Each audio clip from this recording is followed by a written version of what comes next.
Hello, hello. Good morning, good morning. How are you? How are you? Oops.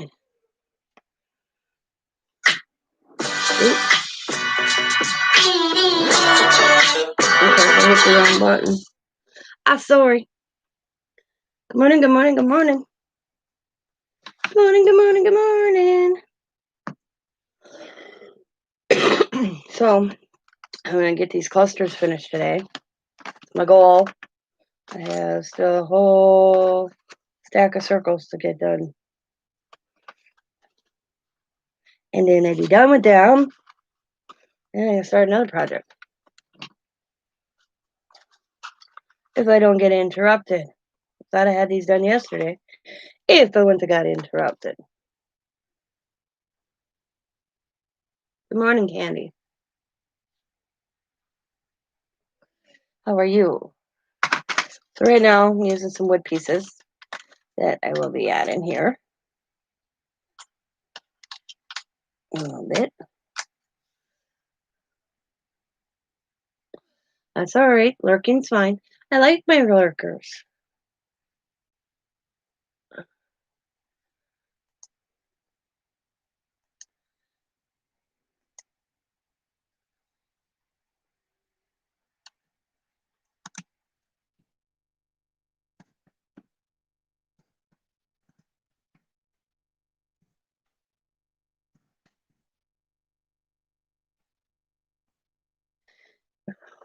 Lurkers are awesome people most of the time. So, how's everybody's Friday? I'm up early. Went to bed real early and actually slept the whole night through. So that's a good sign for me that the cortisol in my hip and my back and my hips must be doing something, because that's usually what wakes me is when I go to turn, I have spasms. So really bad, and I didn't. But or I was just really tired, one or the other. Had a nice dinner and listened to a nice reggae band with the daughter last night. Hello. Yeah. Tina, created by Tina Adams. Hello, Tina Adams.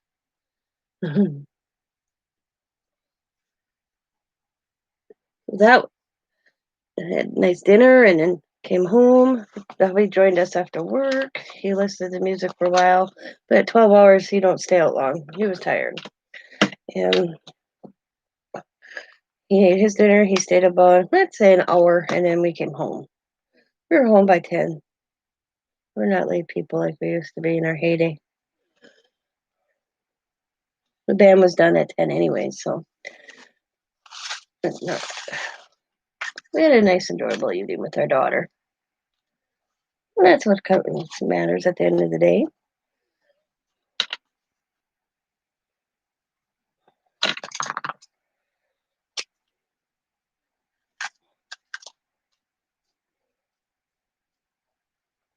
So I'm going to get these clusters finished today. That's my goal. Get these done. I feel like I've been working. Usually I have slammed these out, but it's been one of those weeks, you know.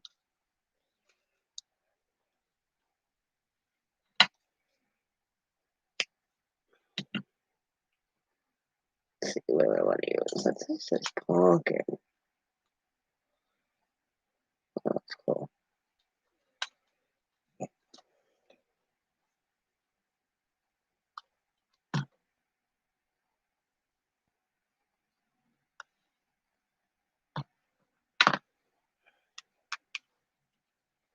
Hub's off today, but he works Friday, Saturday. He's off today, but he works Saturday, Sunday, and then Monday, Tuesday. It's got a long week, but it's all overtime this weekend, so he took it. He don't turn down overtime.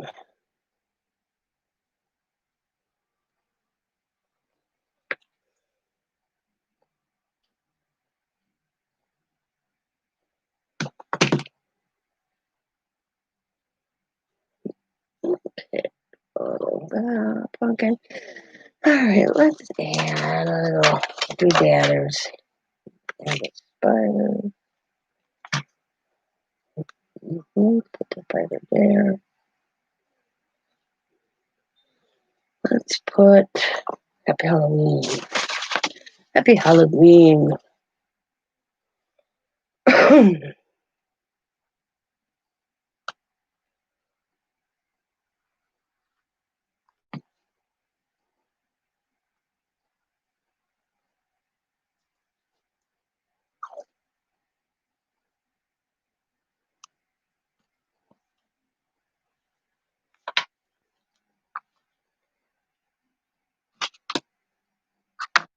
Hello, Arlene. Good morning.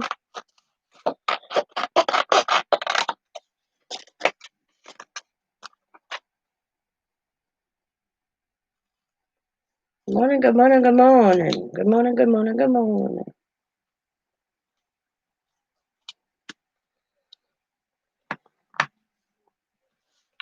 Okay. Turn it where I want to put that. I'll put that one right there. That looks good.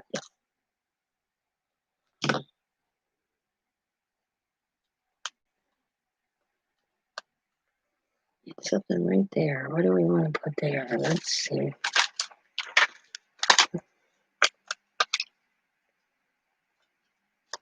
Cool. That'll work.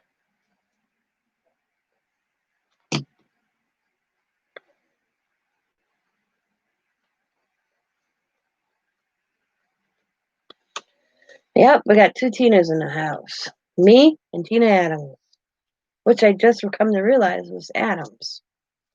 Tina. Oh, wow. I'm not even on the clock, and I'm getting buzzed.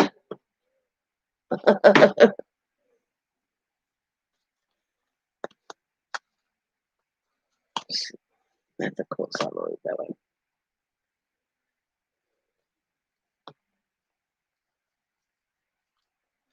As long as we don't get interrupted, we're good to go for at least 2 hours.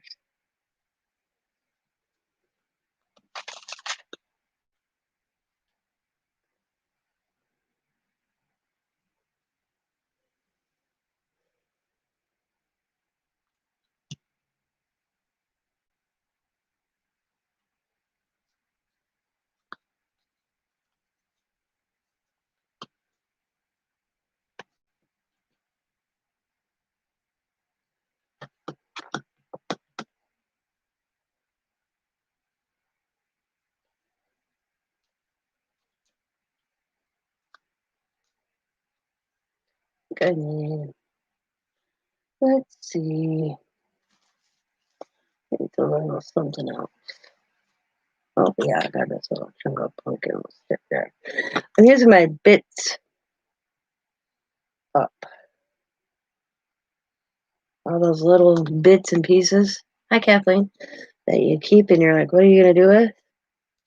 That's what I'm basically using and made these. Little bits and bobbles.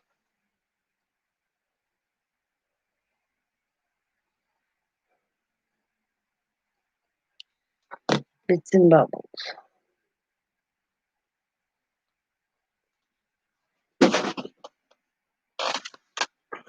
Not a sore today, so that's a good sign. Because I've been sore since I got those shots.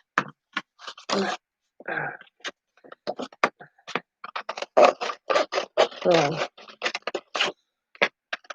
I have to say, but it's early yet.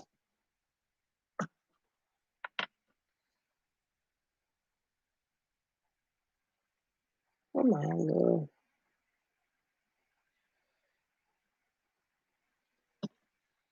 Hello, Jennifer. Hello, Claire Kathleen. If I didn't say hello to Kathleen, I'm sorry. Good morning. Good morning, good morning, good morning.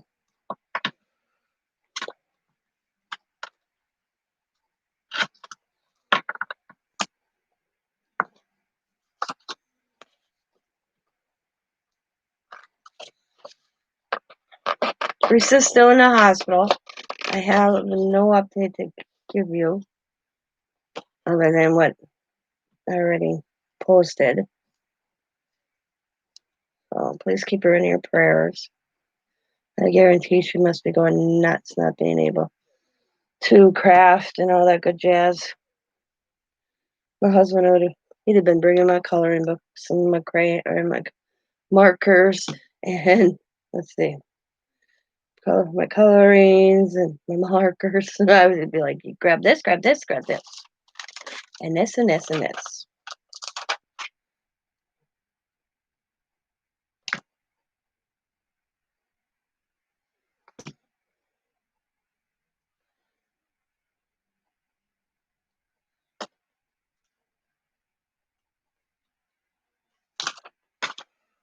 He'd have been like, oh man, woman, you're driving me crazy.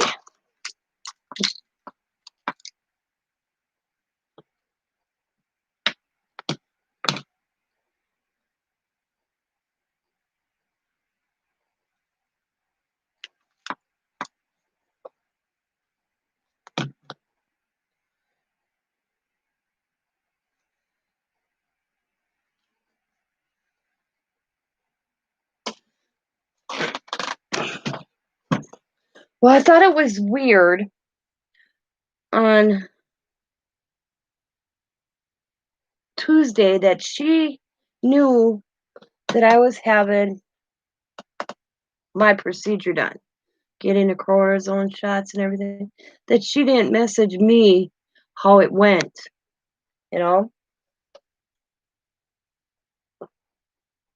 Plus, she didn't answer me the day before.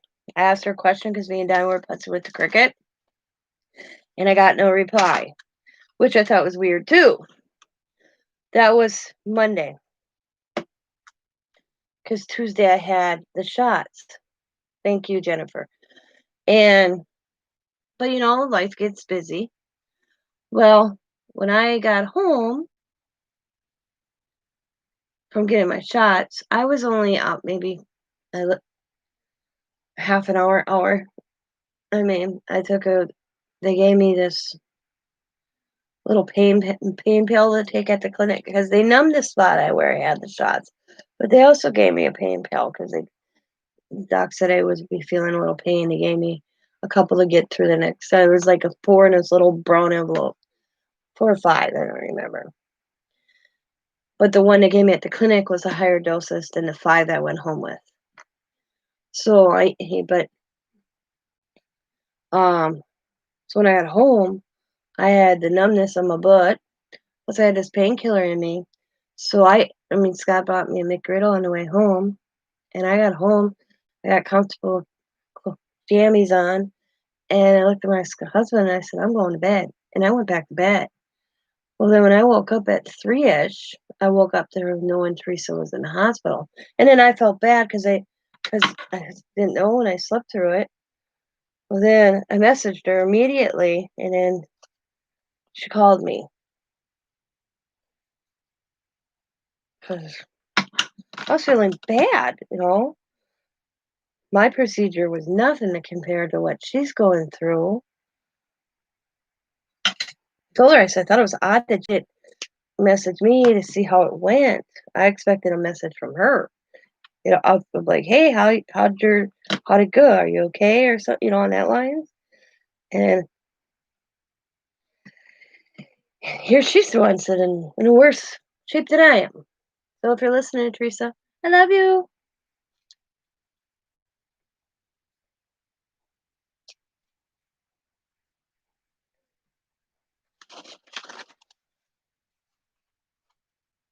Let's grab this.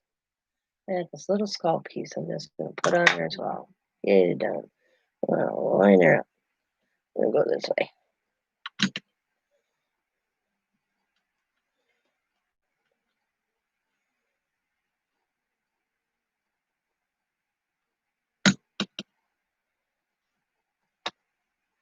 I'm going to grab a pumpkin.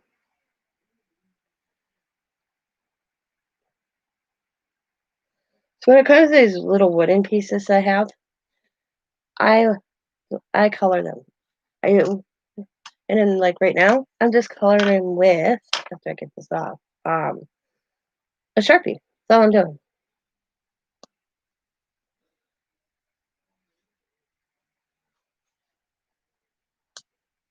I don't want to break them. I glued this one and I pulled it because I forgot to sharpen it or color it. So I got a little extra glue on the back. Let's color it.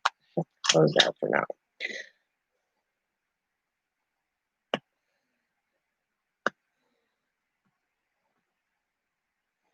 Like I said, none of my clusters are ever the same. So it's a variety. Okay, that looks good. So I just take a Sharpie. Oh, oh well. I was like, I wanted to make him orange. I wasn't thinking. Okay, well, he's gonna be black. Wow, I wasn't thinking there. Or a marker. But I just color them with a Sharpie or a marker. I like it black pumpkin. So what I'm gonna do, I'm gonna get this off here. So show you a good way if you have something. Let's see if it works.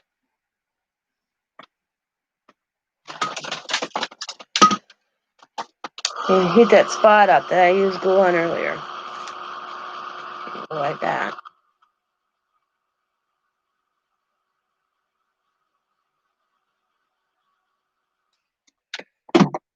Warm that spot up and get right off. Boom. Yeah, but I don't think that looks. We want a black pumpkin? Okay, we'll do a black pumpkin. Jen's talked me into it.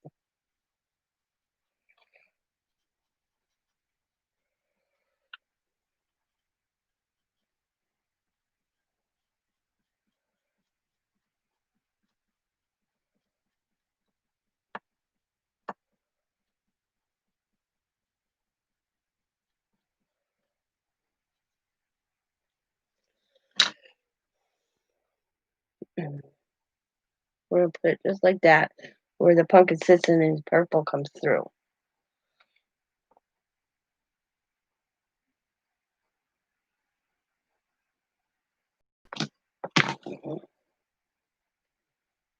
There we go.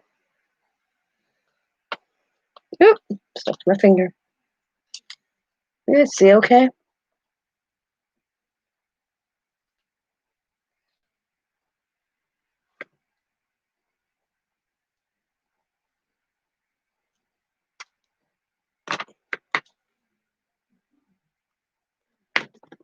Little pumpkin right there. Now let's see. Let's jazz this up.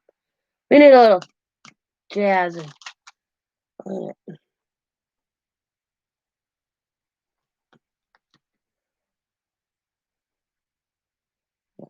Oh, it's called crossbones because of the skeleton guy. Let's see. Put a floating eyeball. Looking at you.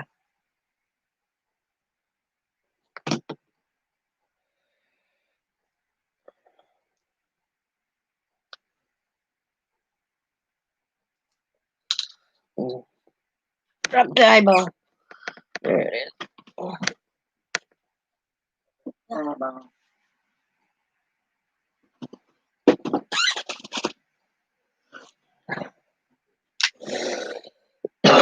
Excuse me. I like the floating eyeball. Looks pretty cool. Put it right there. There we go. I need something there, just a little. Right here. Just something tiny. Not major. Not major. A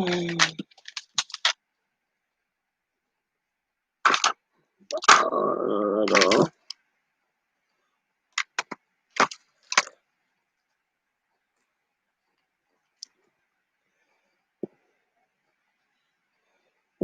Boo. Boo right there. Boo. Boo. Stick it in there. There we go. Boo. There we go.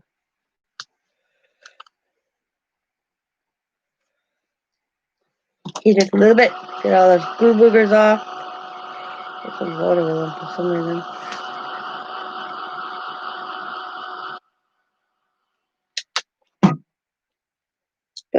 Not bad for black pumpkin.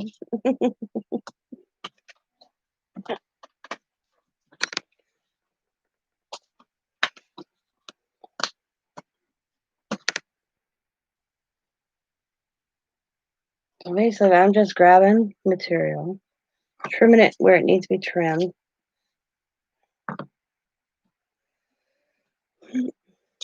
You guys have been seeing me doing this for a few days, so I don't really have to explain myself. Basically, this is a craft and chatting just with you. See what y'all up to. See how you been, how you been, how you been.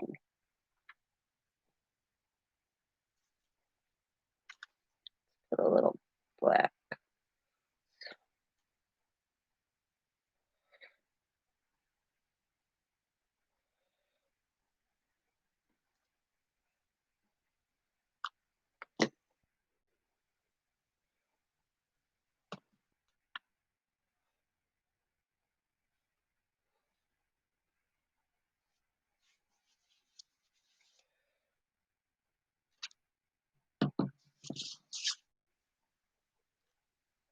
And let's put some orange. And let's grab some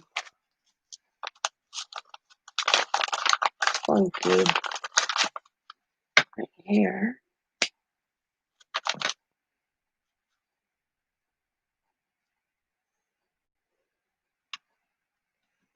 This orange going across. See? Like that. As you see, I'm not really doing anything too special. I just kind of grab and run with it.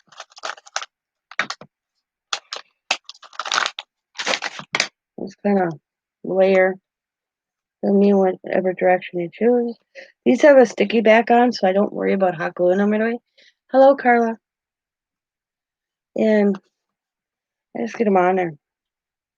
Grab this pumpkin.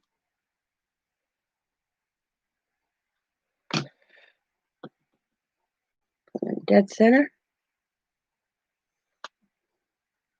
And I'm going to get trick or treat on this one. I'm using a lot of my washi tape because of the sayings. Nothing special about it.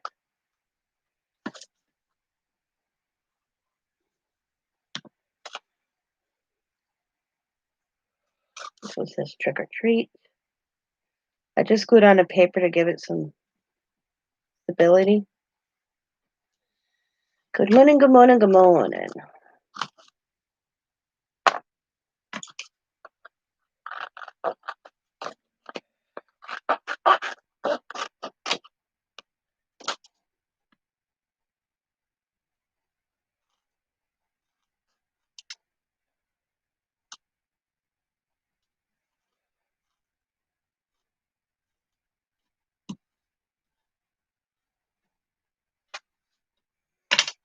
So I'm going to go that way across there. I'm going to add a ghost. I want a ghost. I need a ghost. I need a ghost. That works. We'll go that. There we go.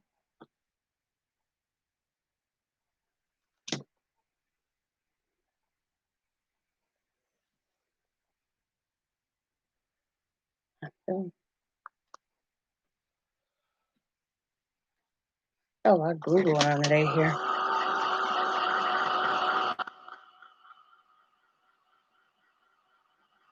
Thank you. Like I said, none of them are the same, so you get a good variety. And I packaged them up so cute. I packaged a few. Look, they're even in little Halloween bags.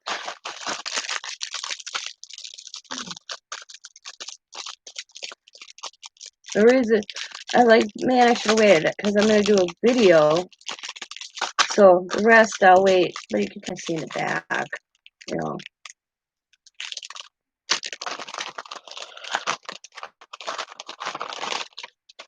But anybody that's going to be at BMO's auction or our flea market sale watching, yeah, goodies without calories. Yeah, calories. Exactly. I should name them that. Goodies without calories. Clusters. Clusters without Halloween clusters without calories.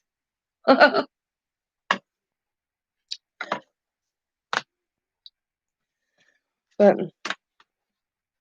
this is what I got left to do. This stack right here. I think there's probably 30.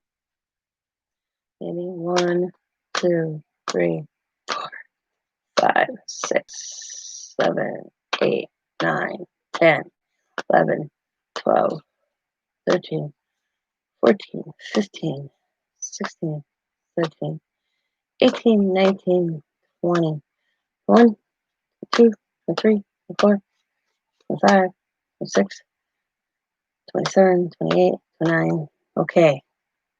Maybe 40, 30, 31, 32, 33, 34, 35, 36, 37, 38, 39, 40, 41, 42, 43, 44, 45, 46, 47, 48. Okay, close to 50. I was closer to 50 than 30. So about 48, 49 of them left. But they're going to be 6 in a pack. Oh, hang on. I got it. Oh. So there'll be 6 to a pack for $4. I don't think that's bad. I think that's a good, reasonable price for them.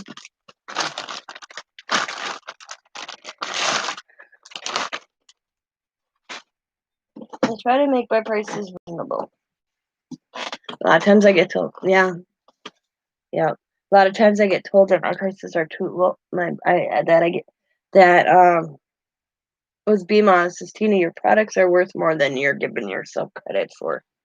Just because you do awesome work, but you seem to think that your craftsmanship is not worth, price. But I'm one of these. This is how I look at my stuff. I would pay $4 for that bag if I went to buy it. Okay, I think $4 is reasonable. Some of you may say, "Oh, Tina, you can get $10 for that," but I wouldn't pay $10 for that. So that's how I kind of might price my stuff. I price my stuff with what I would pay for it. I mean, I had a friend of mine. It's on here. I won't say her name. When she got what I made, she sent me more money. She had put it in my PayPal. She's like, I'm like, why did you send me more? What? She goes, because I looked at your product or look what she got. And she said it was worth more than what I paid for. I didn't feel right doing it. And that she was another one that told me that. But then I go with this fence. If I mark it up high, nobody buys it. And then I'm stuck. Do you get, I mean, I don't know. I go around and around in my head all the time with that. So we got a pumpkin, a spider, and then 2 different witches hat. I'm going to actually color this. Look at Jennifer. He's black already. So I'm going to just leave him. Why the hell would they do a black pumpkin? Because I did not color that pumpkin black. So we're going to leave him. I'll do. Yeah. I try to make it reasonable price so that it does sell. And I get some sales. Because those $4 adds up. I mean, I had this last sale I had, like I said, I was going to do a sale, and like I did, never thinking I'd have raised enough in my sale to actually get my Cricut. I've all used that bought from me to thank for that. Because I had $20 or $30 saved for my Cricut, and I was going to put some money towards a Cricut. And I still picked up a lot of other things. I did really well this last sale. I had to have Scott do the numbers twice for me because I didn't believe it. So I've all used the thing for that wonderful, bright, shiny red machine over there for buying what I made. But like Teresa says, you bought it. You did, you sold a product to buy that. You know, they helped, by buying your product. But that you did the work. Either way, you earned that too. And I'm like, oh yeah, I'm very careful. So this sale, female talked me into because she's doing that flea market thing. She kept on saying, I'm like, I hardly have anything done because I don't have a lot of used products. I'm not that I right now. I pretty much cleaned out my house. I cleaned out. Well, I was supposed to have a lesson yesterday, except Sam went to work with Diamond's keys. So I'm having a lesson on Monday, another lesson. And maybe fast one when Diamond picks up the kid, Coda and Allie or killed. They're taking Allie out for sushi tonight for her birthday because Allie's birthday is Monday. And I have Riley and Coda for a little while. And I don't tell Diamond, I said, well, maybe you can give me a half an hour after you pick up the kids. Because I got pretty much it all down of what I want to do right now, except for one problem. I scanned an image, I put it into my laptop, and then when I go try to get it to cut it out on my Cricut, it ain't recognizing the image, and it should, because I've watched a lot of videos. So I'm doing something from the laptop. I mean, from the laptop to the Cricut. I am doing something that is not recognizing it, and it should. There should be no problem at all. Even Cricut, when I was talking to the person on Cricut the other night.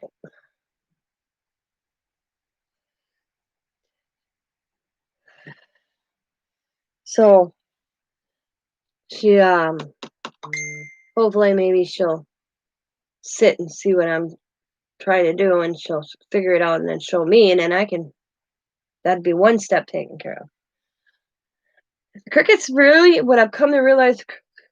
The Cricut to the Brothers Getting Cut. The Cricut is more explainable than the Brothers Getting Cut, because I wouldn't have got as far as I did until my image wasn't, because I could never get my images go to scan and cut.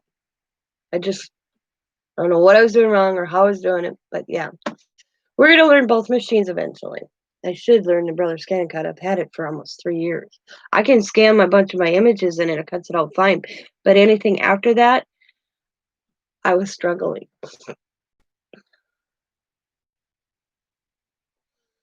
Because with the Cricut, it's like add an image. Boom. Where I am on the Cricut right now, it recognized the image, but it won't let me make it smaller. That's where I'm stuck. Where the Brother Scan and Cut, I could never get to that spot to add the image. It's like do this, do that, and I'd get too confused.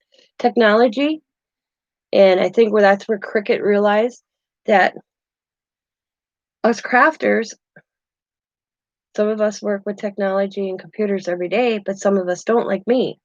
So they may click this button and then click this button, and it worked. Boom, boom, I got it. Where they didn't have that on their Brother Scan and Cut.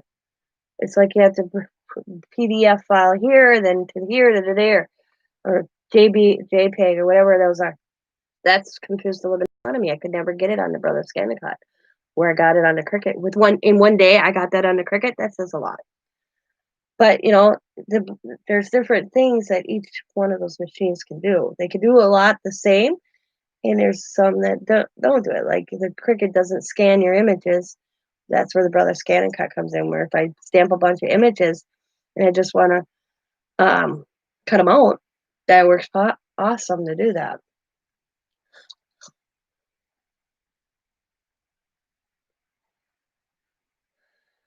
Where in Scan and Cut, where I could stamp my image, scan them in, put them in a file, and then send them to the Cricut. That's the two differences there.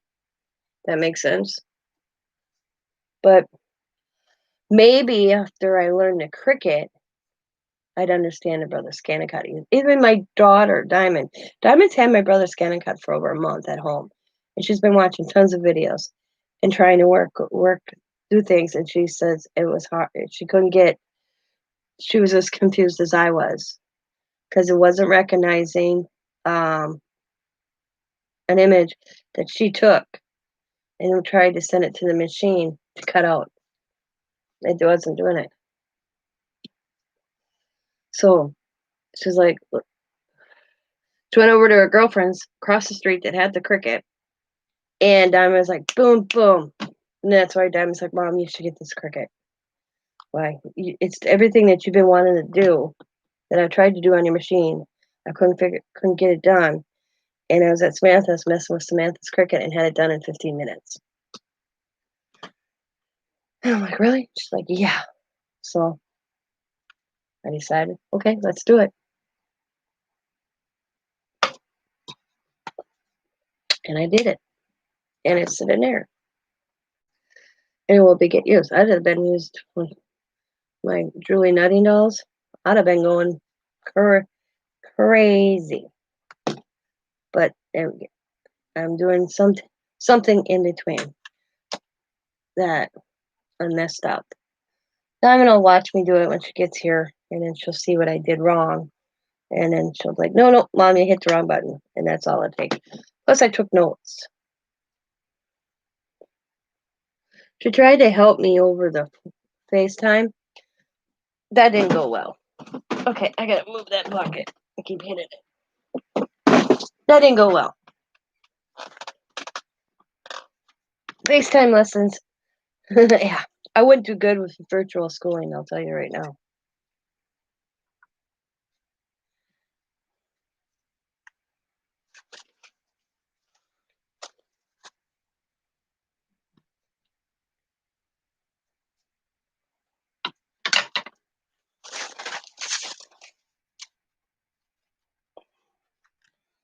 But this, cut that. I want to cut right there.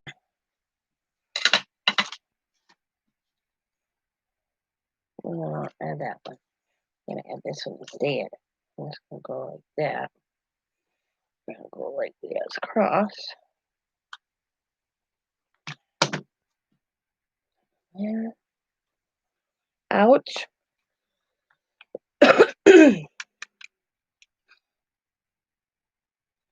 Go there. And then I want to do little pumpkins.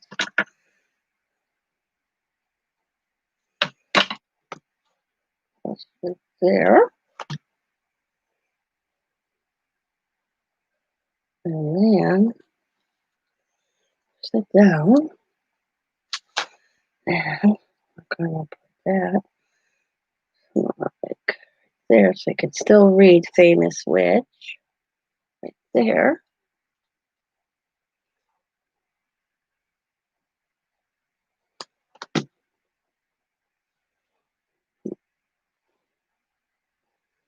So, and boogers off there.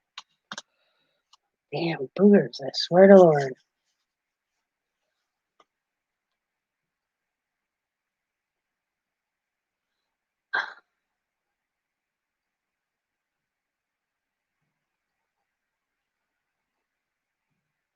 Yeah, exactly, Carla.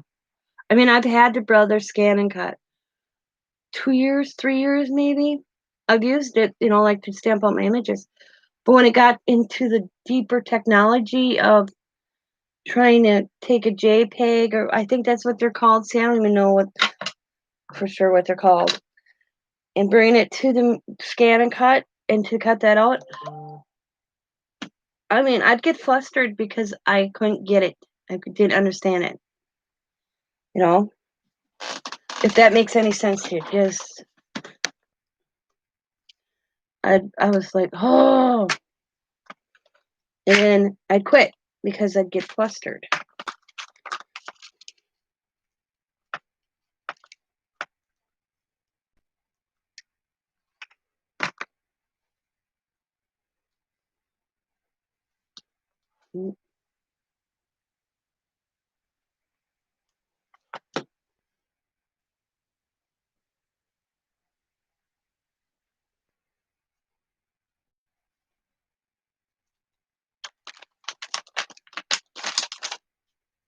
I mean, like I said, each machine does their own thing. They're great machines. I'm not cutting down the Brother Scan and Cut. It's me learning the technology of it. Well, the only thing, like I said, what I noticed with the Cricut versus the Scan and Cut so far, and I'm not into Cricut yet, big time, is the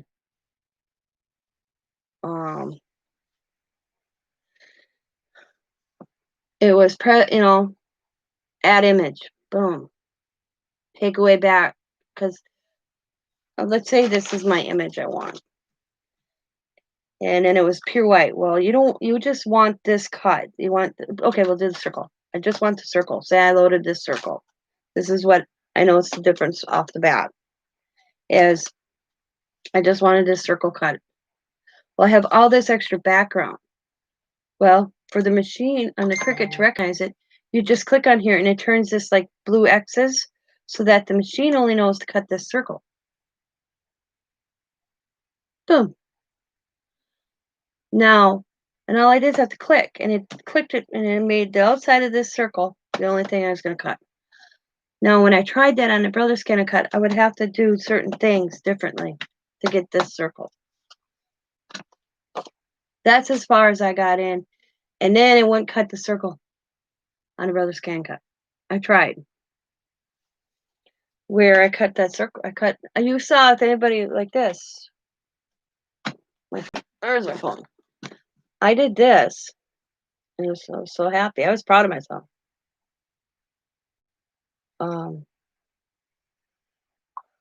And okay. Where's my picture? Okay. This is okay. That's right there is a Mad Hatter hat. I pulled that image off from Google. Okay. And then that spot right there where it's clear, that was actually, this was just one solid piece. Diamond asked me, how do you want this cut? I said, I don't know. Because the outline, you wouldn't have seen the outline the way it would have cut. So I took that out. So I cut them in pieces. So it came out looking like that. Except I grabbed the A. This was me just practicing. But this would have been filled in. That would have been solid. It all would have been one solid. It wouldn't have been, it'd have been cut, but that would have been solid there. In the hat, all these little pieces would have been just solid. So I was very proud when I did that.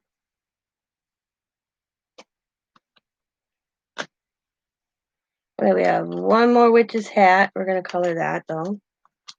Do that right away. And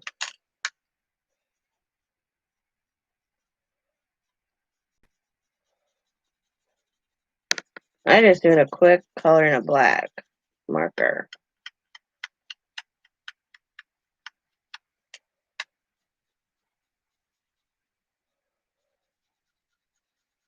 But like I said, I'm not cutting down either machine.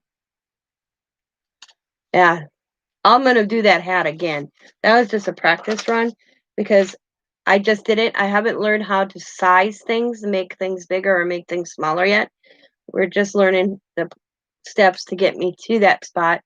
And then she's like, okay, she wanted me to know how, to take out the spot, like the shape where how I wanted it cut. That was my first lesson. And to bring the image from Google, because that was just a Google image I can't found off Google. And now when I scanned, because I was scanning my Julie Nutting stamps into my Cricut, and I know it can be done because Donna does it. Donna Creative. Oh man, I lost my thought on Donna. Everybody, powered by creativity. She does it all the time. Because I was like, oh wow, I could probably make a file on my Julie Nutting stamps, and maybe even sell them and not keep them,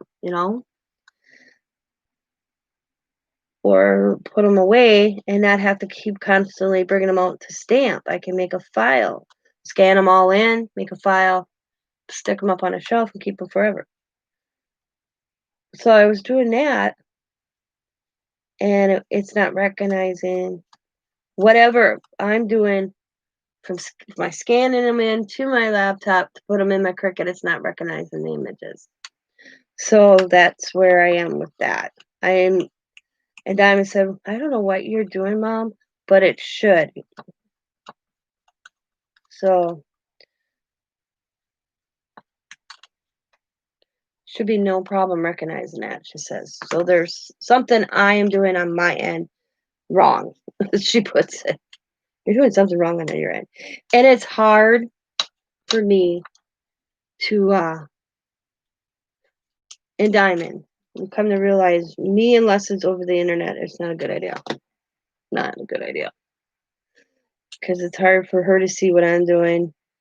Trying to hold my tablet so she could see what I'm doing at the same time. If I could, but we're going to, and I wasn't thinking of neither one of us. I was going through my Apple iPad. I just made a Cricut file. It just says Cricut. So I just scan it and I put it in there.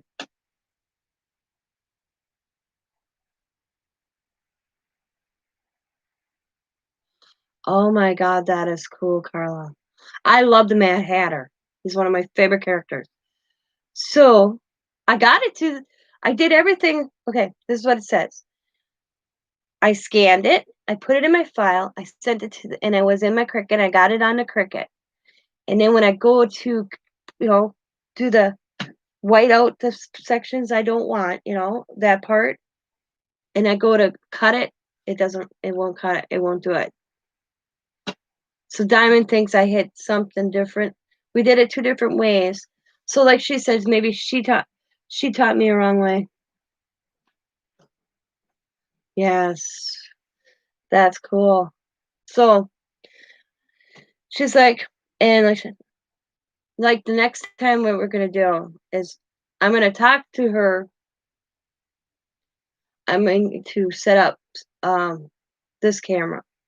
We're trying to use the camera through my Apple. So we're gonna actually go through. Yeah. See, that's where I get confused. The JPEG. I don't know. That's what I need to learn. Diamond goes, you may not did a JPEG, Mom. And I'm like, what? And that's yeah. She goes, did you save it as a picture or a JPEG? I'm like, there's a difference. She goes, yeah. And I'm like, oh, I don't know. And she was making dinner, so we didn't get into it. My luck, I probably saved it as a picture. So she's like, so I'm like, you know what? You're in the middle of dinner. I said, finish, you'll be over. Like she would have been here. I'd have had this all worked out yesterday. If the key, if her husband went to accidentally walked out the keys. He got up in the morning to move Diamond's vehicle. That's funny. I'm like, how did he end up with your keys at work? He got up in the morning, 5:30 in the morning. He moved Diamond's truck to get his truck because of the way they were parked in, and went to work with her keys. And I said, lesson learned to have more than one set of keys. She goes, we do. What I don't understand is why he didn't use his set of keys to move it. I said, I know what he did. She was like, what? He put his set in keys.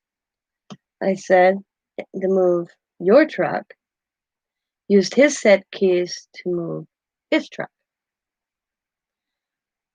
I said, where's your car? She goes, he left it parked on the road. Yep, I said, and boom. He automatically just got in his vehicle and left to work, not thinking. Like, oh yeah.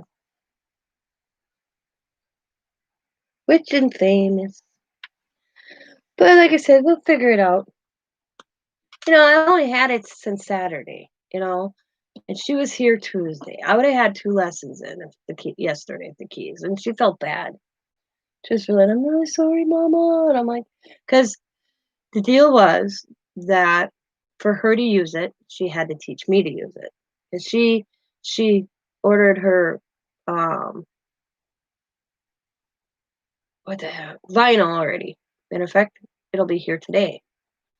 She ordered a lot of vinyl and stuff to do bumper I always call them bumper sticker, but they, stickers for your vehicles. She ordered some of that. Show me. She ordered another mat. So, because she ordered a bigger mat, I don't know, I didn't pay attention. She's like, I ordered another mat. It's a little bit bigger. And so I'm not gonna go. I wasn't, life happens. You worry about the small stuff like that. Really. But I'll get it. I'll be thinking it in my sleep by the time I'm done. Okay, I gotta get my gold diggers.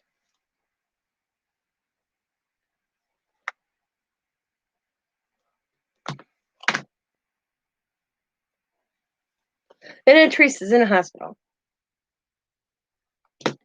And she has a package. And she had some extra Cricut tools. Yeah, 12 by 24. Okay. Like, yeah. See,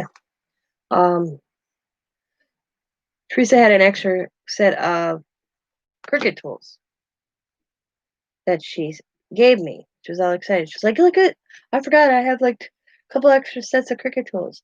So it's all packaged up. That was on Monday when she told me that. I'll get it out tomorrow, which should have been Tuesday. She goes, she's in the hospital. She goes, I'll have Sean get your package up. I totally forgot. And I'm like, Teresa, what? I said, I am not worried about that package. But you should get that. You should have them. And I'm like, I am not worried. I mean, I have a little, just a spatula. Yeah, Teresa's in the hospital. She's been in the hospital since, I think she went in Monday night. Because when I woke up Tuesday afternoon, or she went on Tuesday morning, because I had my procedure done on Tuesday. And I asked her a question Monday when me and Diamond were doing the Cricut, and she never answered me back, which was weird. Because Teresa always answers me back, even if it's a couple hours later. Well, then I went in and had my shots in my hip on Tuesday, and didn't hear from her. Well, then I laid down, and then when I woke up, I saw a message that she was being admitted in the hospital. Her gallbladder's infected. They're draining it right now, and they're determined if they're trying to get the infection under control, and then I guess they'll be taking her gallbladder out. But she told me it looks like Pepsi, and I'm like, yeah, I know what that looks like. When they drain your gallbladder, it's really nasty looking. My dad had that done. So yeah, that's where Teresa is. But like I said, it was really weird that she never even asked how things were happening with me, or answered my question from Monday night into Tuesday. And then of course I came home, and I had just put in a message. Things went well. Gonna go lay down because I was, painkiller was kicking in a little bit. So I went to bed. Woke up at 3, and she put a message out that she was being admitted to the hospital. That she was admitted to the hospital for her gallbladder being infected. See, she'd been exercising a lot, and last week she had the shakes real bad. She was online with me, and she started shaking. And she got off the stream, and we were talking, and I said, well, maybe, and her husband thought the same thing, that she was burning too many calories at one time. So I said, well, maybe you need to maybe eat like an energy bar I said right before you go to exercise and go swim, because she's been going swimming and she's been walking and all that good stuff. So, but she was getting like lightheadedness, the shakes, and all that.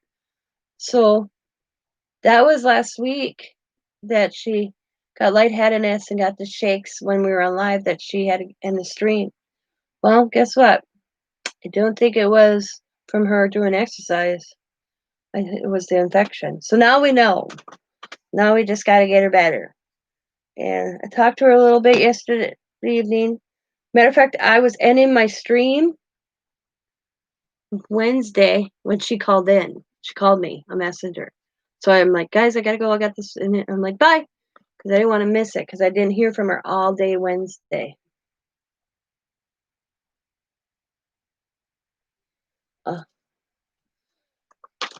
So that was kind of, I mean, she's in California. I'm in Wisconsin. It's not like I could get in a car and go, If I lived close, I'd probably be sitting there.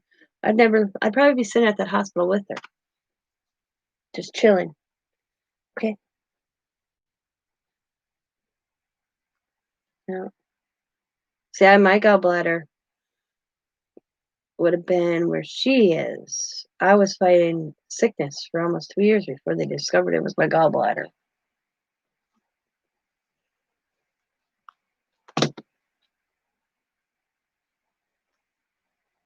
My thing is, and I think back to the 2 years of misery, a year and a half, 2 years, almost 2 years.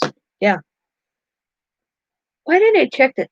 To me, okay, this may say strange. Why wouldn't they check a simple thing like your gallbladder and see how that is going versus running every test under the sun to see what's going on? Only to discover my girlfriend's like, you tell that damn doctor of yours, it's your goddamn gallbladder. Guess what? It was. To my girlfriend telling me that. First they thought I had kidney cancer, and then they thought I had bladder cancer. I mean, they never checked my gallbladder. They checked everything under the sun except my gallbladder. And wham, gallbladder. Then he wanted to remove it immediately. And I'm like, I'm going on vacation. What? I said, I'm leaving Friday. Or actually, I was leaving Thursday. This was Tuesday. He wanted to have me in on the ninth the next morning. I'm like, no. And he was surprised. I said, I've lived this long. You weren't that concerned. So he put me on some painkillers. And told my husband I couldn't lift anything over a pound. So that was a good rendezvous. Because all I did there is sit there and watch Scott and the kids empty the trailer. I did a little bit of cooking. But mine went, I had gallstones in my gallbladder the size of a tennis ball or a small golf ball, or golf ball size, is what he told my husband. Because, see, they said I had gallstones, but they would pass. When I had a CT scan, that was the end of, let's see, June, July, one of those. And by September, when I had my surgery, and they re-looked at my scans, he said, these gallstones are not the size of peas, is how the doctor did it. Said that that they're the size of peas. They're the size of a 50-cent piece. They're not the size of peas, and they're not going to pass. And what I was having these contractions. It's because that gallstone's sitting in there trying to get through a straw, basically. And it's plugging the duck, as he called it, the straw, because he used that kind of term. And I looked at him and goes, what? He goes, okay, you're trying to get a bouncing ball through a straw. It's never going to happen. And that's where I was having these spasms and these contractions because it was there. And I was my body was like, no, it ain't going to fit. But he told Scott that it came out Paper thin.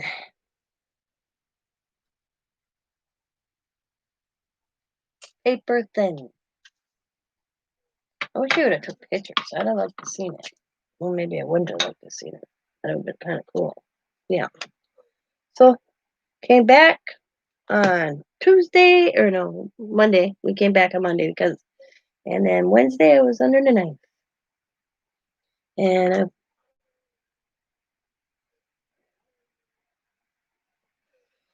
because I told him, I said to my doctor, I'd rather go through labor and have a child again than go through this pain.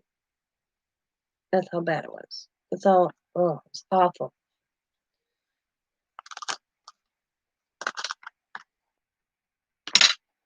Awful.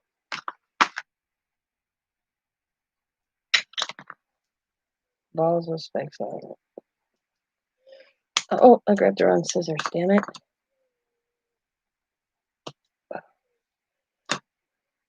I don't want that one. I want this one. Here we go.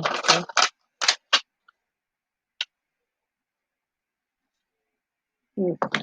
So in Teresa's case right now, what I understood from it, that she's got a bad infection in her gallbladder, that they have a tube remnant from her gallbladder to drain the infection. And once that gets under control, it will be determined when they're going to remove her gallbladder. One doctor's told her right away. The next doctor said 6 weeks. And Teresa's like, I ain't staying in no damn hospital for 6 weeks. She's like, oh, hell no. She's like, no. So, and they were running some other tests on her also.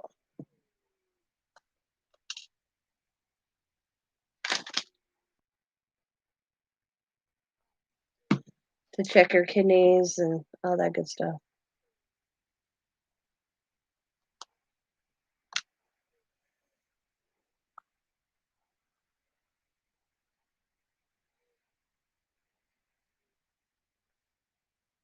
But as like I said, that's the last thing I read and heard. So, but hopefully she'll call me later today. I have to go to the doctor's. Alrighty. Bye, Kathleen.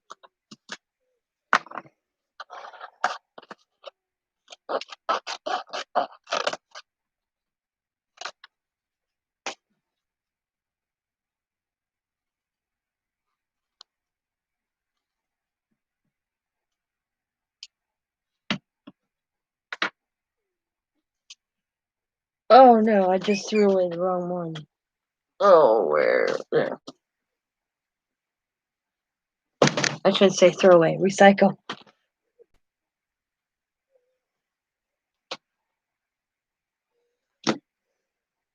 The spider needs something. Let's see what we can put on that spider to jazz that spider up a little bit.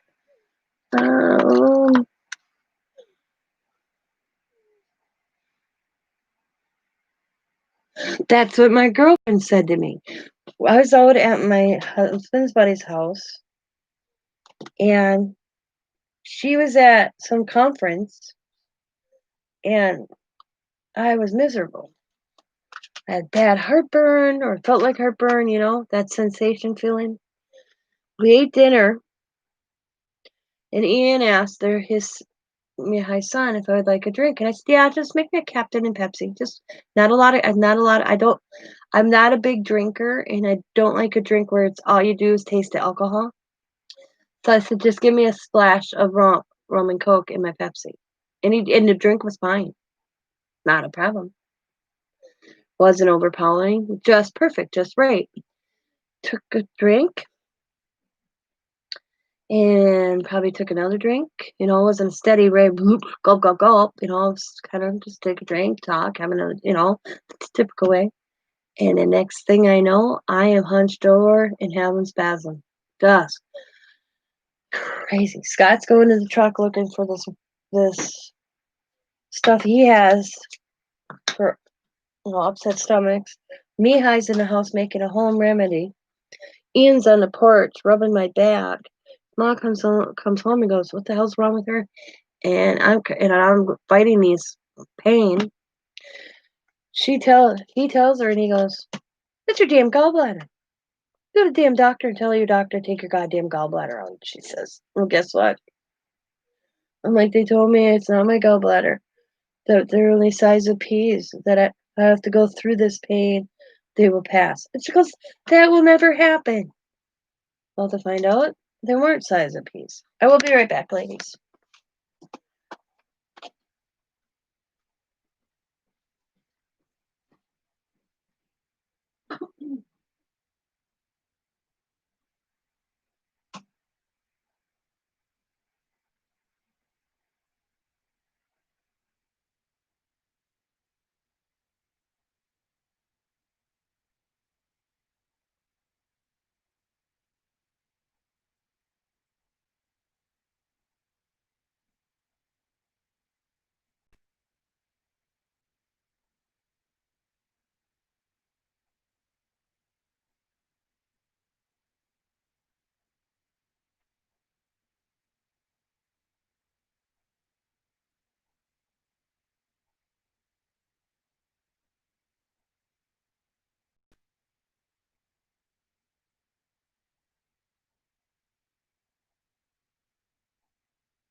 Alrighty, I'm back.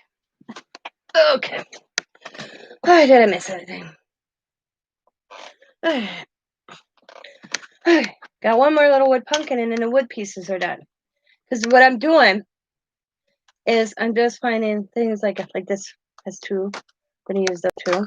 Got some stickers over here that has a few on. A couple are missing. So I'm randomly going through my stickers or wood pieces and using them before I open a new package.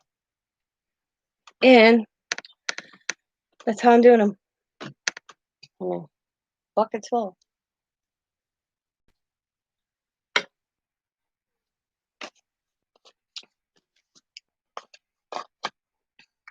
I did have this little package that came in my little baggies that said "Happy Halloween." It's lost in no man's land. Yeah, it's lost. I haven't been able to find it since I first saw it because I was going to use them, and I looked for it this morning, and I'm like, you know what? I give up. Couldn't find it. And I'm just using like little pieces like this of ribbon that I have for some reason.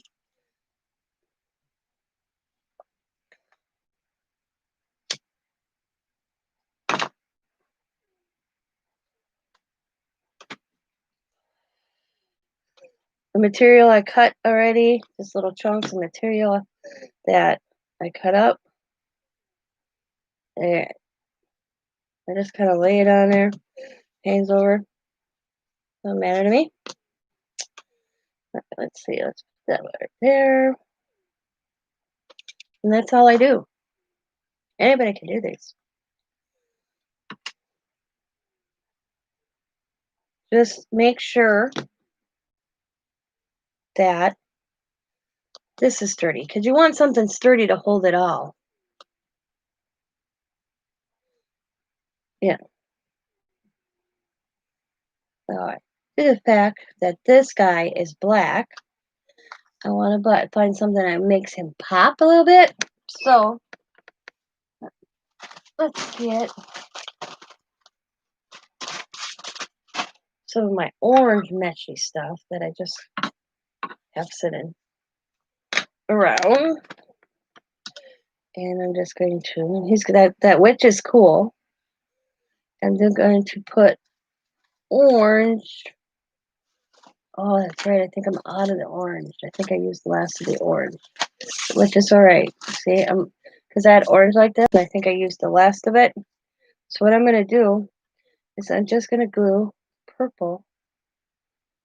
Yep, like that. So I'm going to do one like this. Here's a trick. It's not really a trick, but I'm going to do the glue. Then I'm just going to take the ribbon just on one side. And I want that hanging off a little just to give it a look. Like that. And then I'm going to take my scissors and I'm just going to cut. Boom. Now I'm going to do the other side.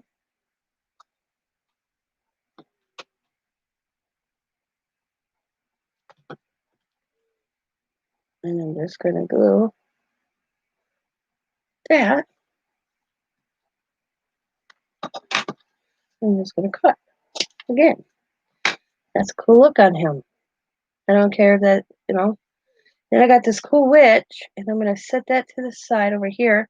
And I'm going to put the pumpkin like that.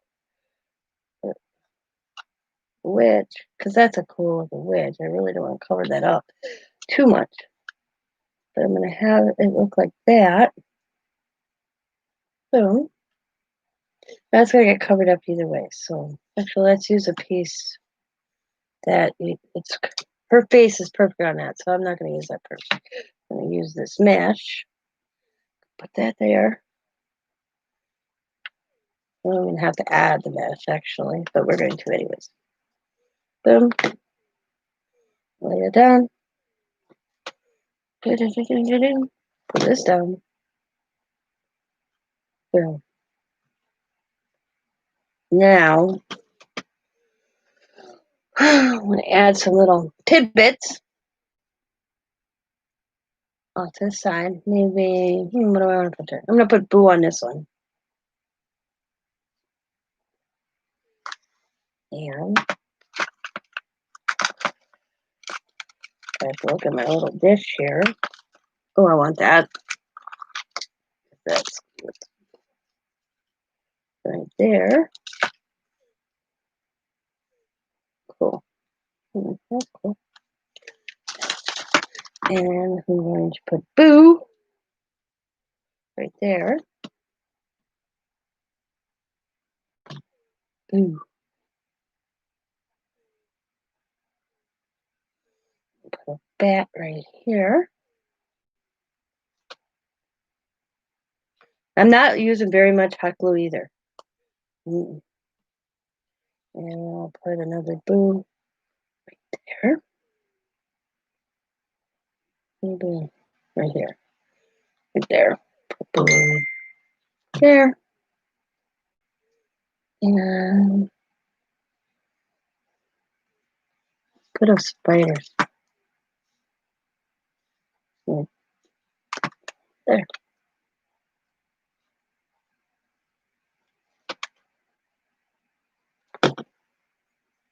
Boom. Lay down and press. There we go. See? Sorry. And if I wanted to, the fact there's candy corns, maybe I'll stick a candy corn right there. Add a little hot glue. I always hot glue everything so they stay, even if they have a sticker on.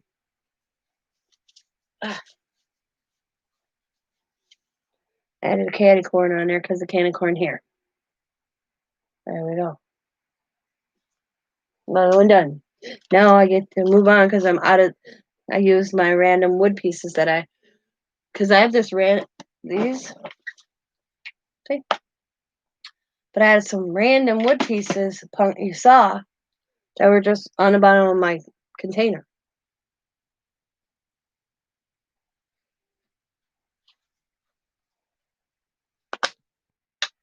Now, I want... Oh, I'm sorry that I hit the camera. We're going to use the ring. These are only Dollar Tree rings I bought for something or another. Why? Have no clue. Probably pocket letter. I don't know.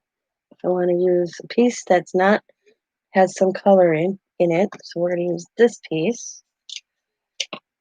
Even this piece. Oh, they're the same color. So we're going to put that like that. Like I said, I just randomly lay the material. Material is only the base. This is the initial base. Material, I slant it in one direction or another. Doesn't matter.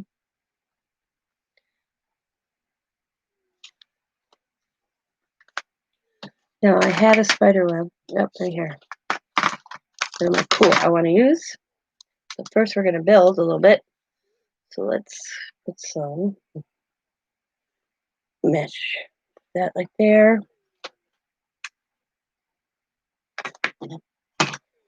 Let's add a little bit of lace. Let's add some of this right here.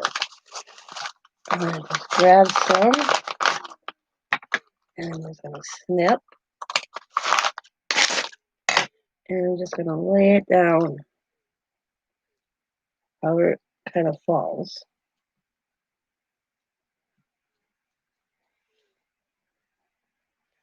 And I'm going to put that spider web. Oh, it's actually this side. And then,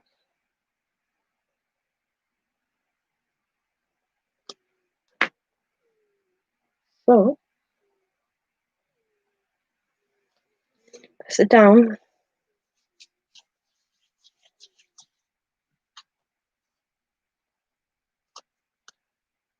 Get the hot glue, boogers, I call them. Drive me crazy. I'm going to snip off the back of the ring.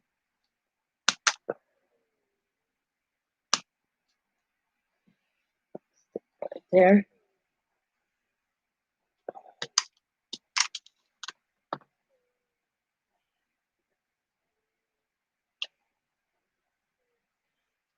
I'm going to stick it to the side. Yep.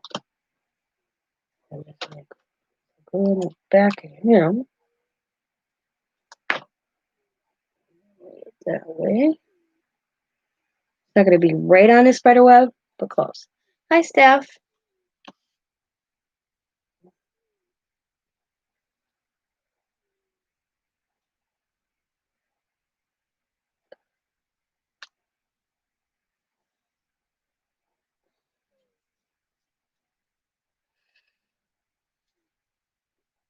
And let's put Happy Halloween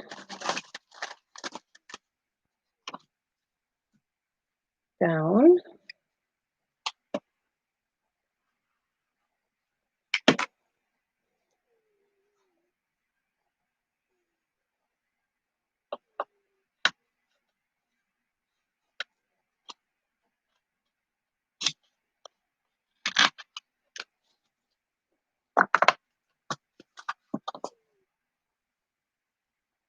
Okay.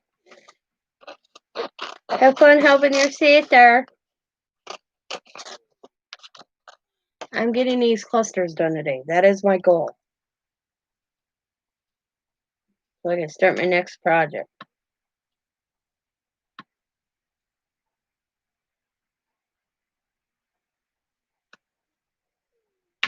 And I probably got about 40 left to do.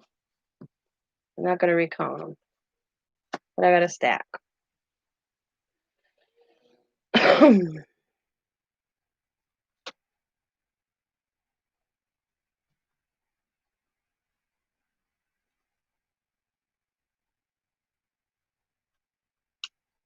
Oh, goodbye, Carla.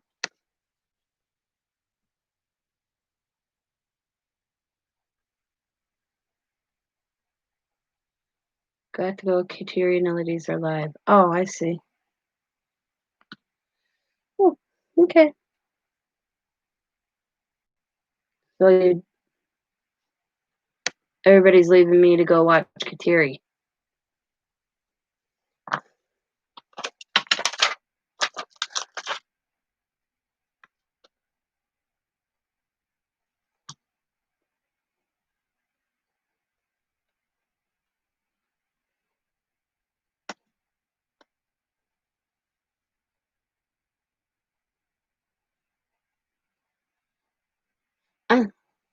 Um, junk journals and me, I couldn't get into them. I tried. I'll be honest with you. I tried. It just wasn't my gig. Bye.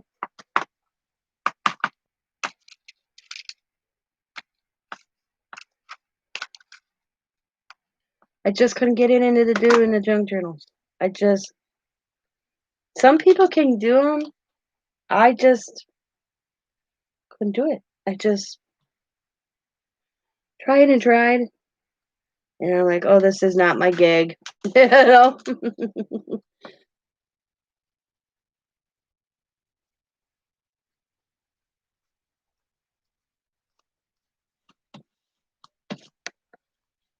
Well, thank you for staying.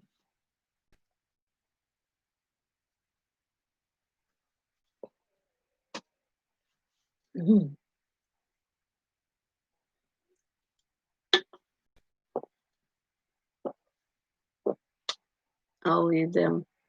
Pearl.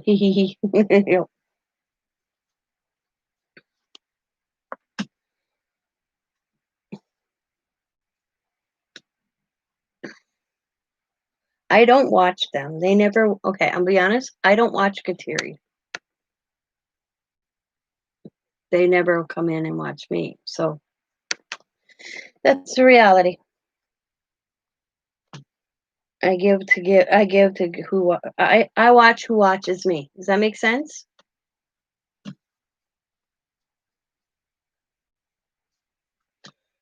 I'll take time out of my day to go watch people that watch me.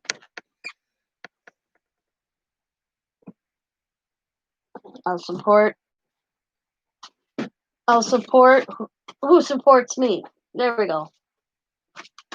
I need a spider web. Yep. So that one's big. See if I got a smaller spider web. Oh, yep, I do. Right here. Boom. Spider web. There we go. Yep. I'm always watching YouTube. I'm always on YouTube. I don't rarely watch TV. I rarely watch TV. So the now that I got my tablet, you'll see because most of the time I was watching if I went somewhere or did something and I was watching it on my phone and I hate typing.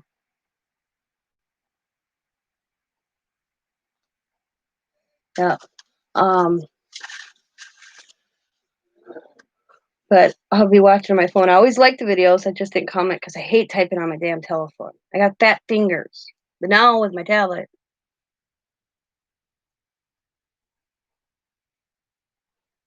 um, now that I have my Apple little tablet, my husband bought me. I sit there because it's cool. This is my tablet my husband bought me. This is what he bought for me. A brand new tablet. But he also bought me this keyboard that holds my tablet up. So now I'm laying in bed, I can type. It was my a gift. Because I didn't get a new phone. I could got a new phone and I chose not to get a new phone. And they were on sale and he's like, and my tablet I had, it wasn't taking updates. So it would be kicking me off of stuff. Yeah, it was an awesome gift.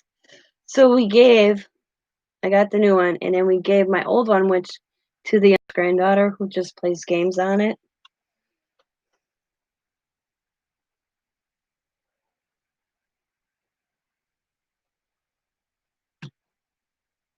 I mean, so now when I watch videos, and if I'm like in bed, because I don't really watch TV, I can actually comment and not worry about typing with this. That's too big. Because like I said, I got fat fingers. See, my fingers are fat. I mean, on my damn Apple phone. I mean, I hate it. I'd rather talk to somebody than text somebody. Does that make sense? So put that there. I'm gonna put this better go in that direction, and then I gotta make another one. The Halloween.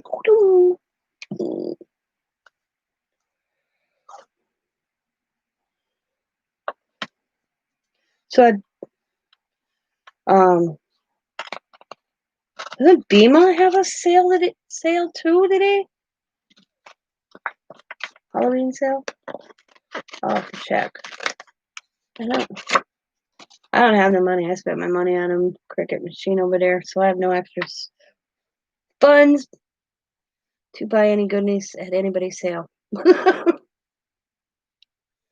They're fun to watch, though. I hate when I don't have money or the extra cash, because I'm on a budget. Yeah, for today? Okay. I'm on a budget, and then you go to somebody's sale, and you're like, see something, you're like, damn it, because you don't have the extra cash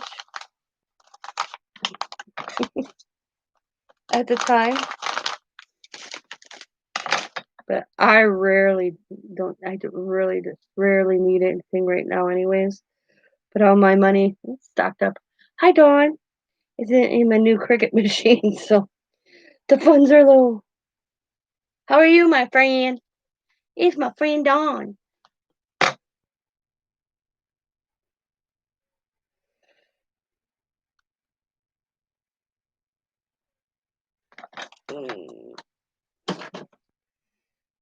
That's my friend Dawn Craig Twist.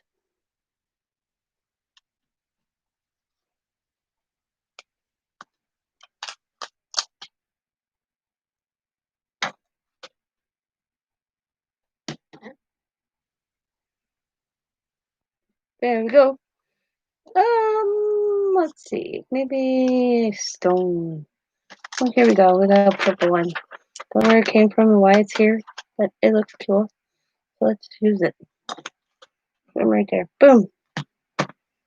Da-doom. There we go. Voila. There's that one.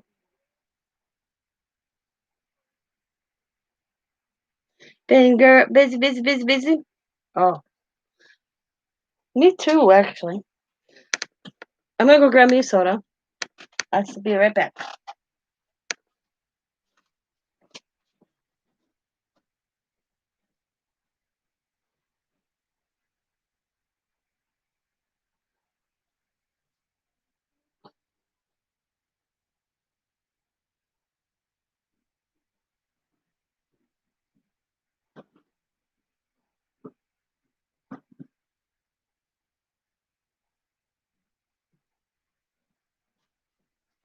Okay, let's see.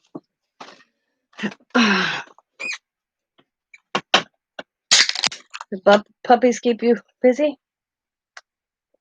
I had an interesting afternoon. I was live. I was hosting with Kathy and stuff were on there. And I had to go like that quick. I came back and I said, oh, my cousin's here. And oh my God. I come in, I'm like, ladies, I gotta go. And I couldn't give them an explanation. I had to go.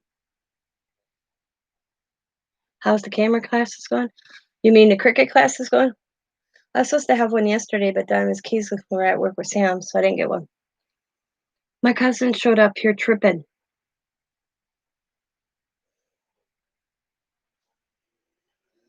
Oh my God. I've never seen anything like that. 2.5 hours, Diamond finally, we called the police. We called the police, thinking that they would get her help or something. Yeah, definitely. Yep. She was on something. When I answered the door, she ran right past me and told me they're following her to hide me. And I'm like, who? Well, I'm like, hang on a second. I'm live. I'm literally live like this. So I come in here, tell Steph and Kathy and everybody that watched me, I had to go and I had to end it. I mean, no big explanation. I got off. Yeah. 2 hours. I put her on FaceTime where she didn't know that Diamond was on the other end. Diamond muted so she couldn't hear, but Diamond could hear me. Diamond's like, Mom, we gotta call. And yeah. So I put up with it for 2 hours, trying to calm her down, telling her the cars that were coming down the street, they were the people, and I'm like, "Connie, that's my neighbor," stuff like that. Then I called the police thinking it because we called her parents. Her parents told me to call the cops. They ain't dealing with it. That was their attitude. Tell your mother, call the cops. Well, I'm thinking they would, like, take her in somewhere or something. They don't. And an officer I looked at the officer, and God, he was hot. Oh, he could come knock on my door again today. Man, that officer was good looking. But I assumed that they would have took her in, got, something. They don't. They can't. We are one of the states, he told me, that does not have. He did tell me, he says he thought maybe she's more mental than that she was on anything, but he said it was hard to tell. And I'm like, so you can't, like, take her into the crisis center, take her to the hospital? Did she threaten me? They asked me, did she threaten me? And I'm like, no. Did she threaten anything to harm herself? Nope. Anybody else? Not really. I said it was just all these paranoia. And he's like, yeah. He goes, I know you're frustrated, that you're thinking you're calling me, that I can assist her with something. Because I begged her. I said, let these officers go get you help. Go and nope. I don't know where she is now. He asked her where she living. She refused to tell him. Am I under arrest? Nope. He's telling her, he's talking to her. Yeah. Yeah. Only if she was a threat to herself or someone else. Now, if she threatened me, I could have got her a minute, but I'm not gonna lie. And I don't want that on her record because she did it. I haven't seen her for over a year. And I was like, she's gone way down. I couldn't walk her off the edge, as I would put it. And what do you do when her own parents don't care? No, they don't care. When my Diamond called for me, see, Diamond's called her mother before we called the cops. I was typing on my phone, Diamond, call Aunt Fran. Tell her to come and get her damn daughter. She's 20, not 20. I'm 48 and makes Connie 46 years old. Yep. And their attitude was, nope, we haven't seen Connie since November. At least we know she's alive. That was their attitude. They haven't seen her since November. This is the first time any family has seen her since November. And that was me. Her own immediate family hasn't seen her. I haven't seen her for a year.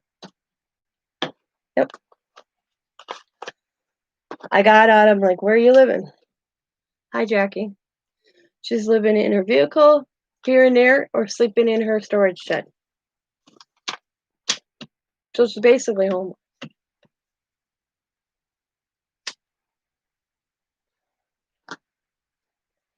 I told her she could stay here, but she only could stay here. I said, there's only 2 ways you can stay here. What's that? We talk to Scott about it, and you get in a treatment center. And when you come out, you can come and stay with Scott and I until you get on your feet. But you have to take all that agreement. And then I even told her I'd give her $20 if she went and got evaluated. But she wouldn't do it because she's like, I have no money. I don't have no money for cigarettes, and I don't have money and put gas in my truck. And that's how she's talking. And I'm like, fine. You go with these officers to get evaluated. I will give you $20. We will go fill your truck up, and I will buy you a pack of cigarettes. And she wouldn't do it. She wouldn't do it. Tina, you want to do a Halloween tank swap? Possibly. I want to do a 4th of July and Julie knitting tank swap if anybody's into it. But yeah, she just, nope, she wouldn't do it. She wouldn't go.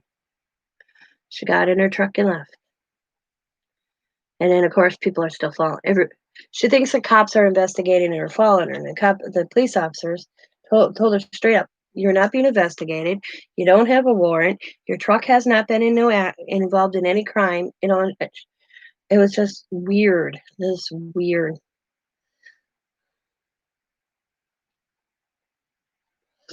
I feel bad for her because she's not had the easiest life. Her best friend was murdered in high school, and then 9 years ago, she was driving a vehicle in snow. Tie rod came out. They hit another vehicle. Her vehicle started on fire, killed her best friend and her two sons. So she's not had it easy. Yeah. I mean, like I told the officer, she's not had it easy. She went from having it together, not that she was the perfect mother, but she was a mother, you know. Her kids weren't on the street, they were always with her and all that. Hi, Ray. But her kids were killed in a car accident, her being a driver, and she survived, she's gone, whoo.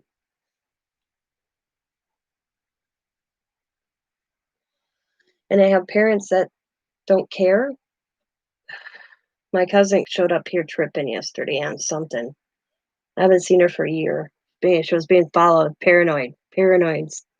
He thinks she's suffering from what the one police officer evaluated. He thinks she's paranoid schizophrenic, but she's off her meds because he asked me if I knew if she was medicated. I said she's got bipolar. Besides, he says yeah. So let's just yeah. That was my yesterday afternoon. Yep, very paranoid. Very paranoid. Every car that went past my house was somebody following her. I could say that's my neighbor. I'm like, Connie, that's my neighbor. No, no, Tina, no, no, no. You don't know. They're following me. I'm like, and I dealt with it for 2 hours because I knew she was on something. Finally, and when her parents would come and assist me, and their attitude was call the cops, I waited another half an hour before I even did that because I really didn't know what to do. So Diamond called. We didn't want her to be arrested. Yeah. We didn't want her because my whole thing, you call the cops, are they gonna arrest her? I didn't want that, you know? I wanted her to get help.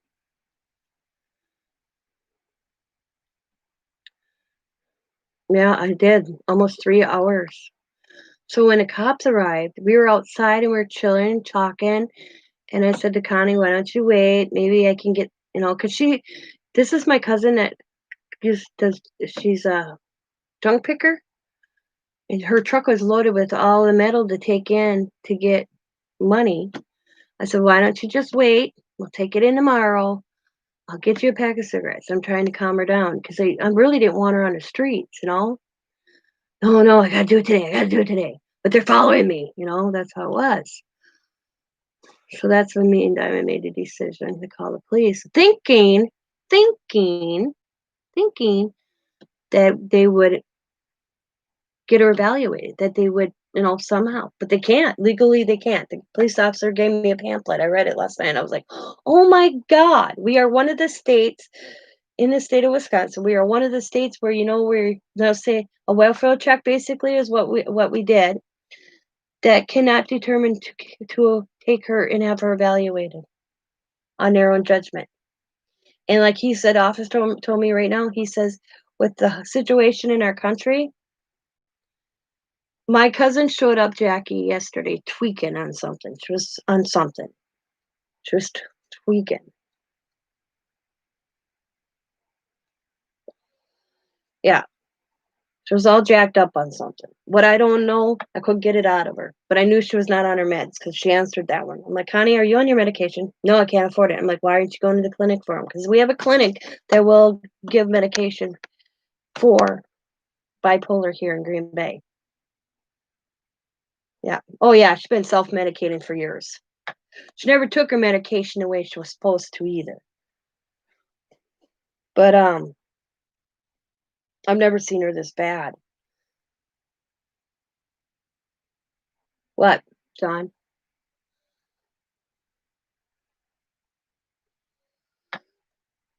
But I just couldn't get over her parents' attitude. But I guess, and like me and Don were talking, they've been dealing with it for years.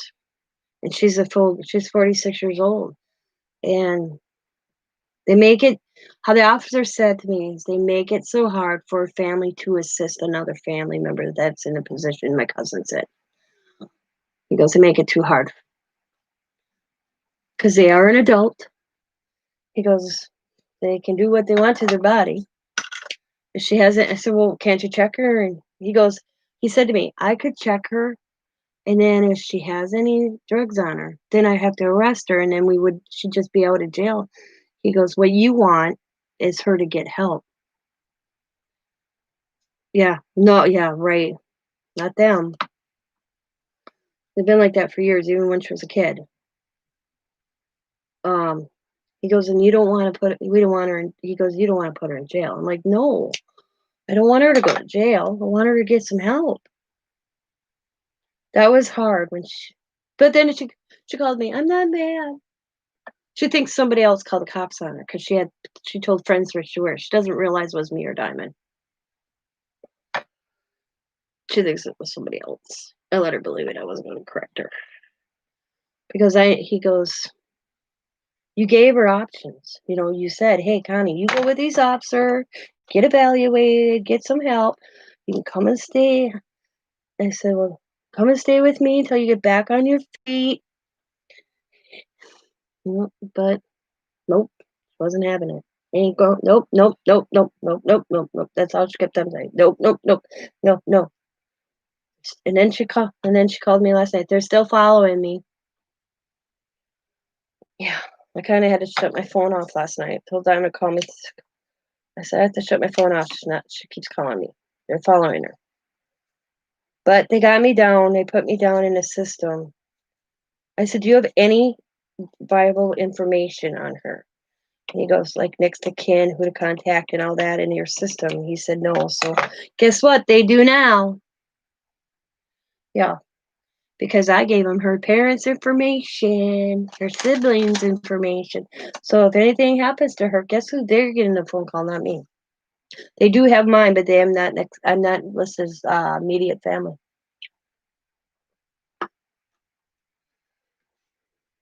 Yeah. I wish she was in a safe spot in her life. I really wish. See, this is where I wish my mom was alive. I was telling the officer because she came out and she goes, I want my Aunt Patty. And the officer's like, well, okay. And I looked at the officer, I said, he goes, do you know how we can get her? We can call her. I'm like, I said, we can't. That's my mom and she's in heaven. Because my mom was still alive and I called my mom Connie, Ben, and Bellin. Bellin is a mental hospital here.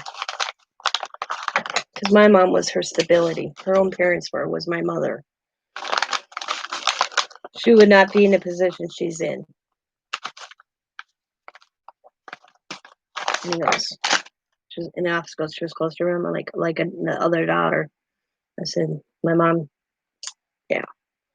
I said, if my mom was alive, I wouldn't be calling you. I would have never even called you. My mom would have been in the call. I would have called my mother. I said, I don't think she'd be where she is, personally. He goes, why? I said, because my mom would have never let it get this far. My mom would have stepped up. That's what I mean, I did. A lady called me that afternoon. The officer gave me numbers to call. And she explained how the law works. There's not much I can do. She has the right. She's an adult. But we noted it because then 3 calls. And I got the word out to her uncle. I said, we need 2 more calls. 2 more calls. If she gets 2 more calls like this, then she gets called in for evaluation. But they need 2 more calls. 2 more welfare calls. So I told Uncle Johnny, when she starts acting like this and she shows up by you, call the police. Get it on record. Because the more she gets it, then she can get evaluated. That's where he said the law sucks. Because he told me, the officer said, if we had the law in Wisconsin, where the officer can look at this person and make it a judgment case on his own judgment that this woman needs to be evaluated for 24 hours, he could have took her in. But he does not have the authority in the state of Wisconsin to do that because she's not self-harming. She didn't threaten me. She didn't threaten him. She didn't threaten anybody. So her uncle told me if she showed up by him like this, because when I called him, he goes, "Oh, people are following her again." He knew exactly. I'm like, yeah, yes. And he said we need to get her help. He goes, "You only can help those that want help." I said, "Yeah, but we can start it." So he promised me, and then he had his girlfriend. His girlfriend also, he called. We were three-way, and we all decided because she showed up at his girlfriend in the same condition. That she's like, okay, what do we have to do? I said, just call the police. Don't let her know you're calling them. Just kind of slip it in there so they show up and they evaluate her again. I said, and she gets 3 calls, 3 welfare calls. I said, I did the first one. I only need 2 more, and then they can take her in. But then it's up to a judge and a doctor's recommendation. But in the process of her going in for 48 hours, they will contact me. They will contact the people that called. So I can tell the doctors or whatever at the mental health clinic what I witnessed, and then we'll all put, and then she goes in front of a judge. I'm thinking, no wonder I've never been down this road. I said, I hear that from so many parents, people saying they tried to get their family help and they can't because they're adults. I get it now. I totally get it. I said, now does my one call only count as one? What if she shows back up or she calls me in the same state? That would be another call too.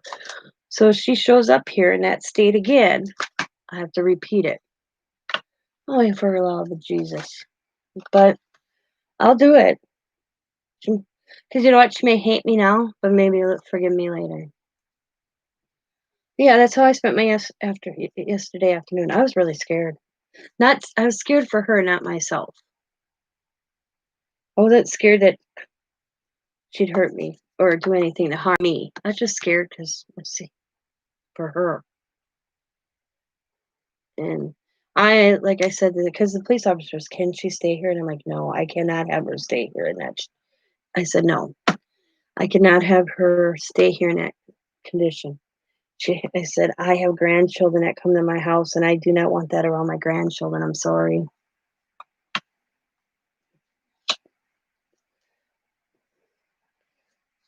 And plus, my husband probably would not be happy, but he'd understand. But no, like when I told Scott last night, Scott says she cleaned her act up. And she came out of it's clean from it. But yeah, he goes and she was clean, and she came here to stay to get it back up on her feet for a month, and she stayed clean and was clean. He said I would have no problem, but not in the shape she is now.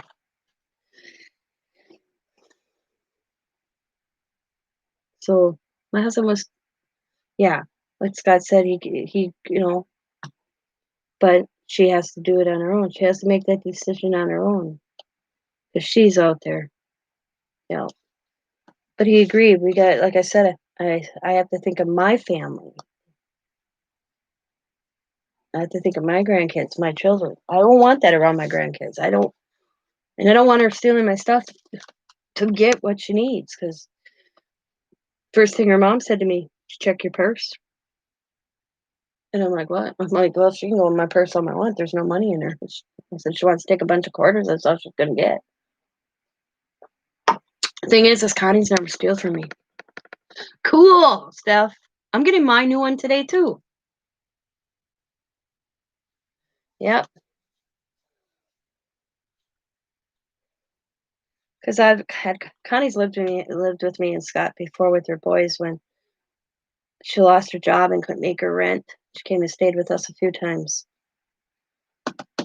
But her life changed when she lost her children. So she's down a path that she only help or professional help and a family that would stand by her, I guess. I don't know. It makes me sad. It's just not, Because the officer goes, "How are you close?" I said, "We were close as kids. We're adults now. Both became mothers. I got married. She does her own thing." I said, "But she's been headed down a really bad path more since she lost her children, and I think I probably would be too." Yeah. Lost her children. I said, "Yeah, she was behind the wheel in an accident 9 years ago." I said, "And the vehicle started on fire. Her best friend died, was in the passenger seat. Her kids were in the back of the van, and they were killed instantly." I said, "A lot of survivor guilt." I said, I said, "She's never got professional help. She's never discussed it. She never talks about them. She talks about the boys. Don't get me wrong, but she never talks about the impact of the accident that it had on her." I said, "And she's been messed up since her best friend was murdered in high school. Survivor guilt there." And he goes, "Why?" I said, "Because she was supposed to skip school too, and she didn't skip school, and her best friend was murdered. And if she would have been there, her attitude is, if I would have went, maybe she'd be alive." So she's had that since she was in high school. She never got talked about that either. And then she lost a baby in SIDS, and then she lost her 2 surviving children in a car accident, and being the person behind the wheel that was driving the vehicle. But it's never been. I said she's never got help. She never got the help she should have got. Never talked to anybody about it. No, and her parents are like, "Well, she's an adult. She'll do what she wants. It's Connie." That was their attitude. I could not stand it. Okay, this is the parent in me. I could not stand by and being as a parent watching my child like I saw my cousin yesterday.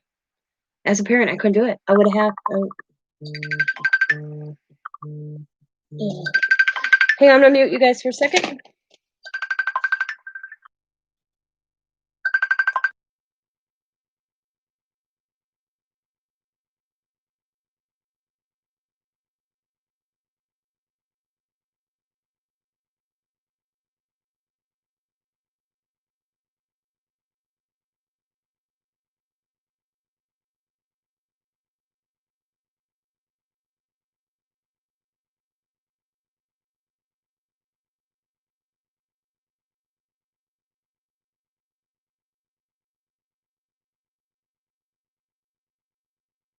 Hey guys, did you know it was Friday?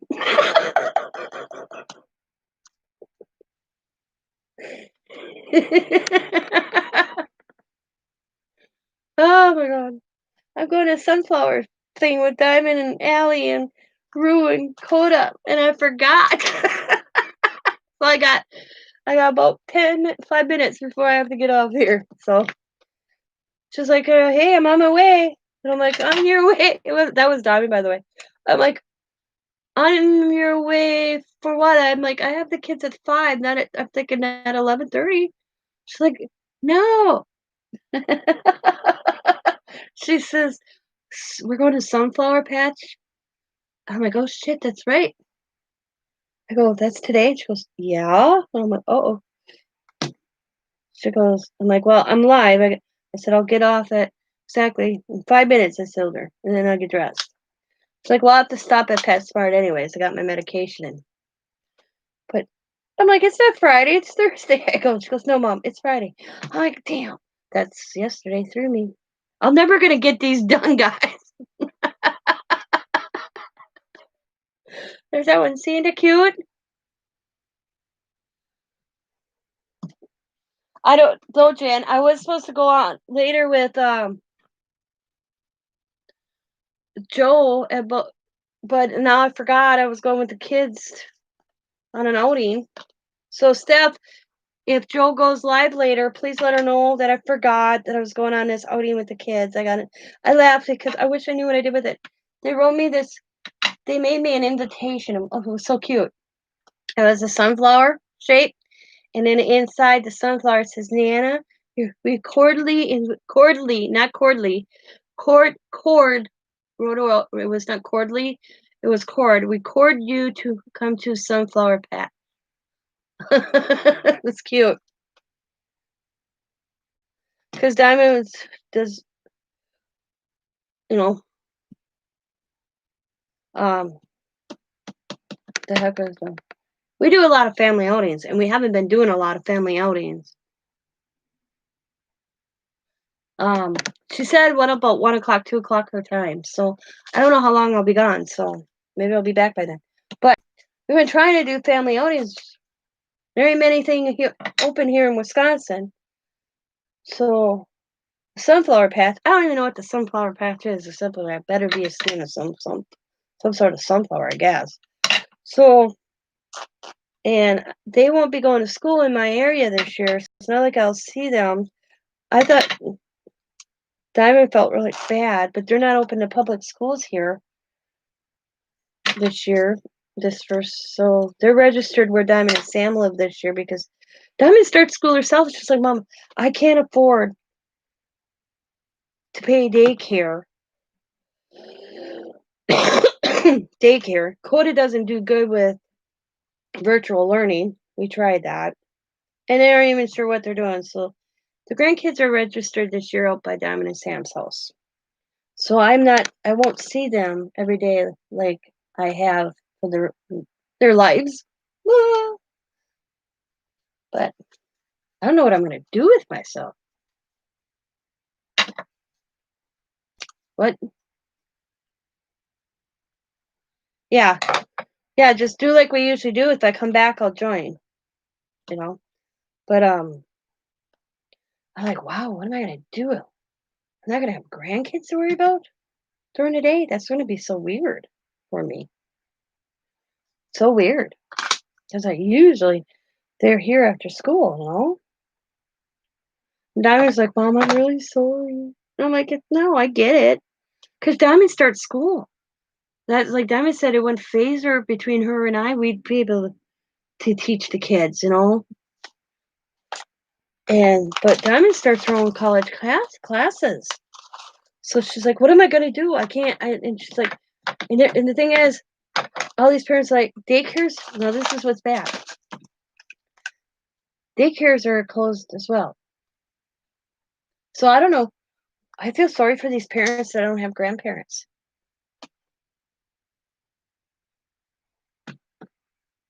Our schools here in Green Bay are not opening. It's going to be all virtual learning. Yep. And Coda, and the whole reason Diamond was okay doing virtual learning with Allie. She gets it. She understands it. Coda, with his needs, virtual learning is not good for Coda.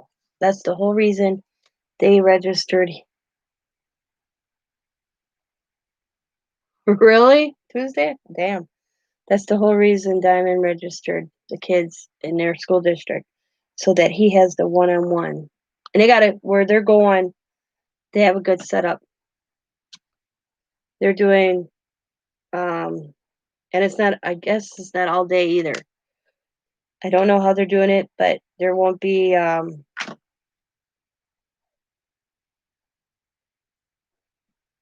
long days. So I don't know, but that's why she chose the route, because she knows I'm concerned. But you know what? I'm the nana. I'm not the mom or the dad. That's their decision. But they know if one has to stay home, I'm here. You know, they get it. But I get where Diamond is. I understand totally with Coda, because he's not the child that can do the functioning learning. He's not. Or the virtual learning. He's too much like his uncle. Ain't ever gonna work. Not gonna work. He's already behind anyways. You know. Psychology. Because this was her year. She was already registered for this year. Because Riley'd be full-time in school till 3 instead of half days.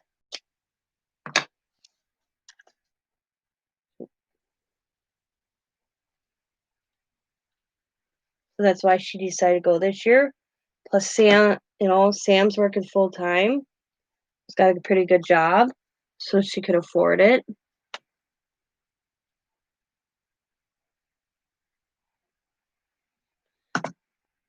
And psychology, and then early development education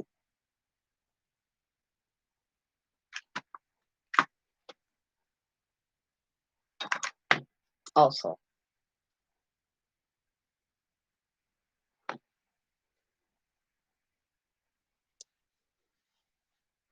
Yep.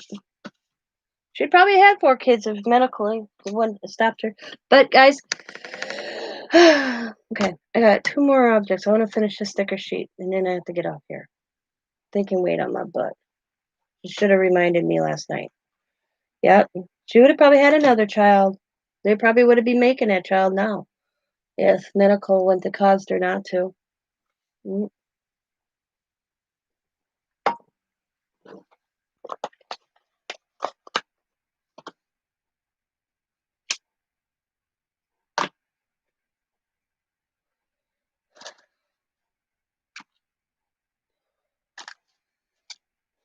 Mm.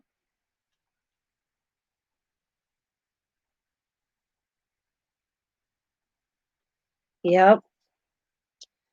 She wants to, what Diamond wants to work at is in the public school district. Public. She doesn't want to work like in a mental institution or that kind of stuff. She wants to take um this education and work in a school. I don't think it'll make much difference to get it, but that's where she wants to go with it. If their kids are,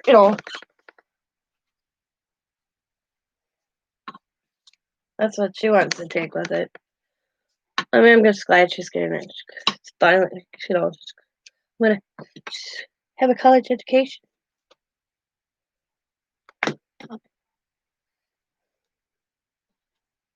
better get a good job. She's gonna have to support me in my older years, So let her go to school. You know.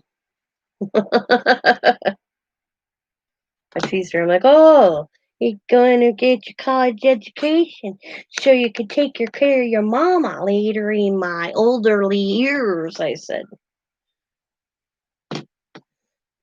She's like, okay, mom, whatever. I'm like, what do you mean, whatever? I get that from her all the time.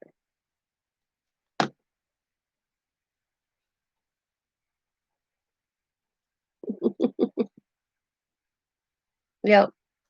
So happy thoughts, exactly. I'm going to go have a wonderful, happy day.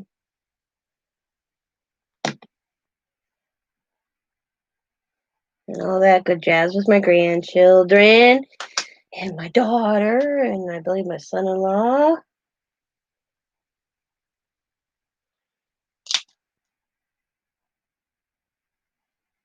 Yep.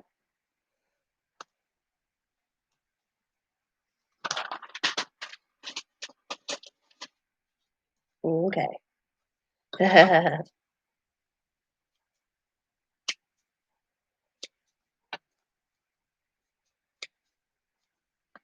right. All right, I got that last sticker sheet done. So you guys want to see them real quick? What I got made so far? Well, besides the ones that I ordered today. So I got that, and that one, and that one, that one.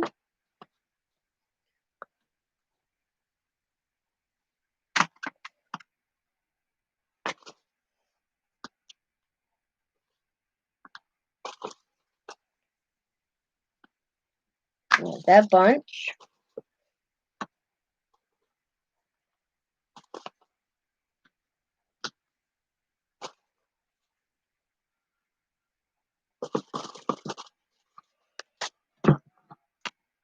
And these are the ones I worked on yesterday. Like I said, none of them are the same. Similar, but not the same.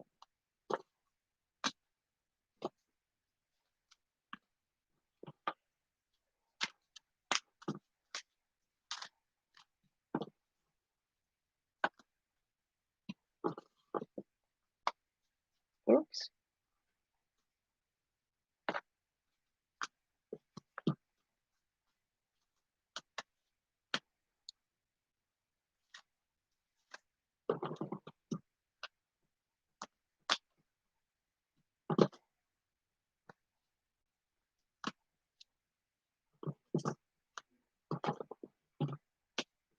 My favorite.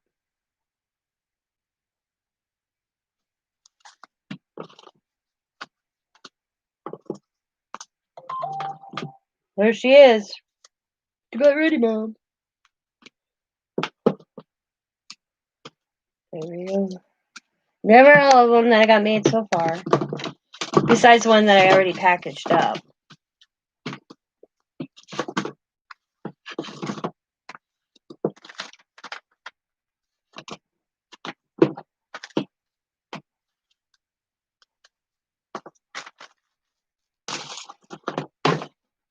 How many did I say? I had 58.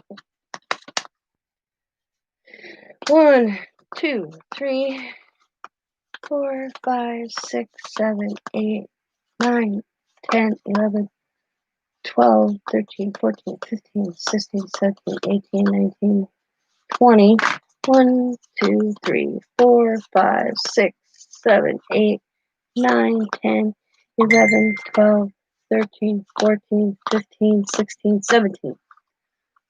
So I got 20 plus 17 is 37 left to do. They're just embellishments. You can use.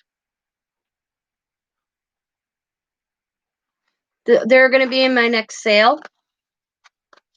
Yeah, they'll be in a sale, and they're just yeah. I'm sorry. I'm reading chat right now, guys. They're embellishments. You can add them to whatever you choose to. Middle of I lost my thought, guys. Like here, I'll show you. This is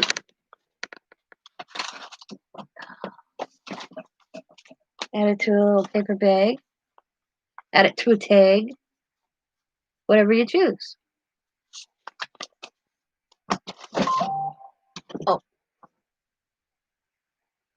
Oh, that's Dawn. Yeah. They're just little Halloween embellishments, whatever you choose and however you choose to use them. Yeah. I will be selling 6 of them for $4. And the sale is on the 15th on BMOS channel. Right now, I don't know the time. Yeah. But I got to get my butt moving here, so I got to call it a day for a while. I may come back later. Like I said, I don't remember how long I'm going to be gone. Gotta turn off my glue gun. I forgot about it, guys. But it was going on 2 hours. BMOS. Look for a video. I'm going to do a video. Like I said, I'm so behind this week. So I got a whole stack to finish. I'm going to get these done because I'm tired of I like making stuff, but trust me, I'm ready to move on. Thank you, Jackie. Yeah. Hi, Teresa. You caught me at the end. Like I said, I just care. Like my husband says, sometimes I care too much and I get too much involved. On this situation with my cousin, I can't. I can and I can't. Unless she chooses to help herself, there's nothing I can do. Except watch by and not hope for that phone call. You know what I mean? I said to Diamond last night because Diamond knew it was. I mean, I was upset and worried. You know that feeling. So she took me out to dinner take me out to dinner, and I was listening to the band. And Diamond looked over, and I had tears coming down my cheeks because I don't want that phone call. You know, saying, "Hey," because she's on. Like I said to the police officer, she's on a walking suicide mission. She's not, instead of just taking her own life, she's doing it within, thinking it's, because she told me that years ago. I don't want to take my life because then I won't see my boys. But this is her way of doing it, I think. Slowly killing herself. Does that make sense?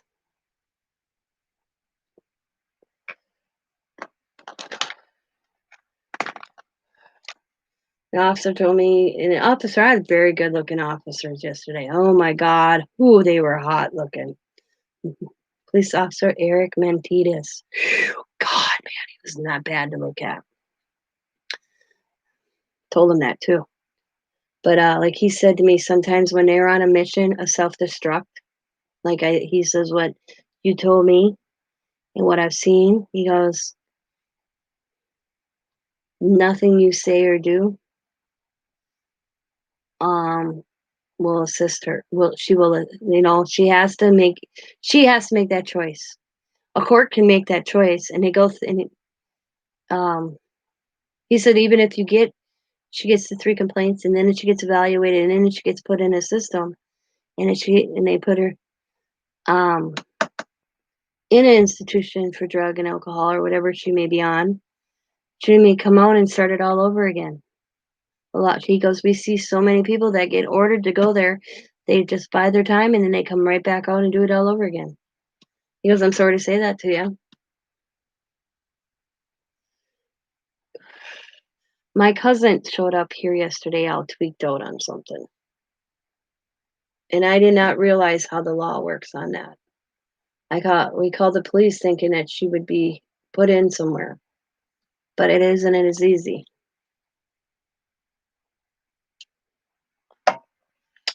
She's on self-destruction. She's been doing it for 9 years since her boys died. It's just gotten worse.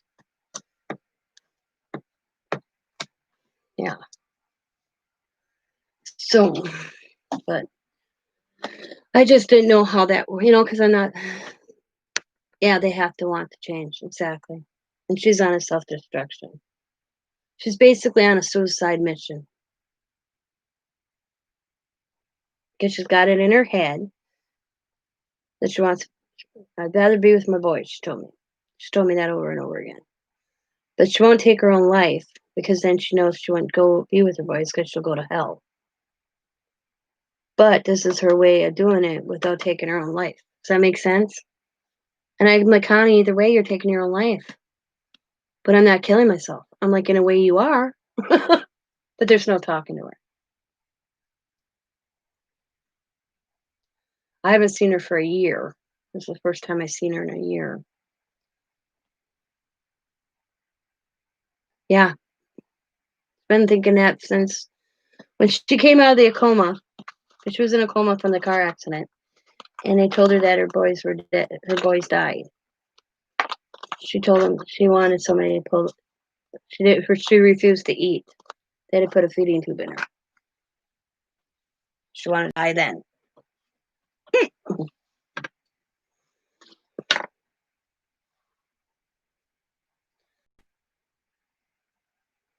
But I told her yesterday, I'm like, honey, you need help. I don't want any help, Tina. You don't understand. You'll never get it. And you know what? I won't get it because I've never lost a child. And to lose 3. I mean, she lost one as SIDS, and then she lost 2 when they were teenage. Her son would have been 16. Her oldest was 18. I don't know that. As a parent, I've not had to experience that. I've experienced my mom losing a child, but personally myself,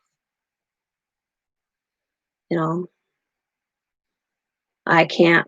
And she's true. She's right. You don't know how it feels. You can't live my life in my shoes. And I said, I know that, Connie. So this is when I wish my mom was still here.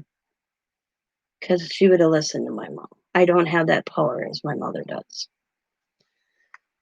My mom cared. Her parents were not good.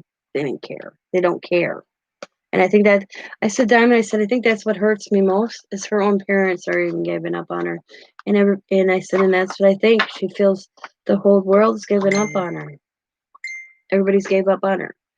And I'm like, honey, I'll never give up on you, but I can't sit back and watch this continue. I said, you quit coming around. I knew something was up when she quit coming around because I would probably see my cousin maybe every other week. And then when she's quit coming around, because I don't hang in the same groups as her, you know, and I saw what type of people she was hanging with. I told her I didn't want anything to do with that. She quit coming around. Well, those people are probably gone.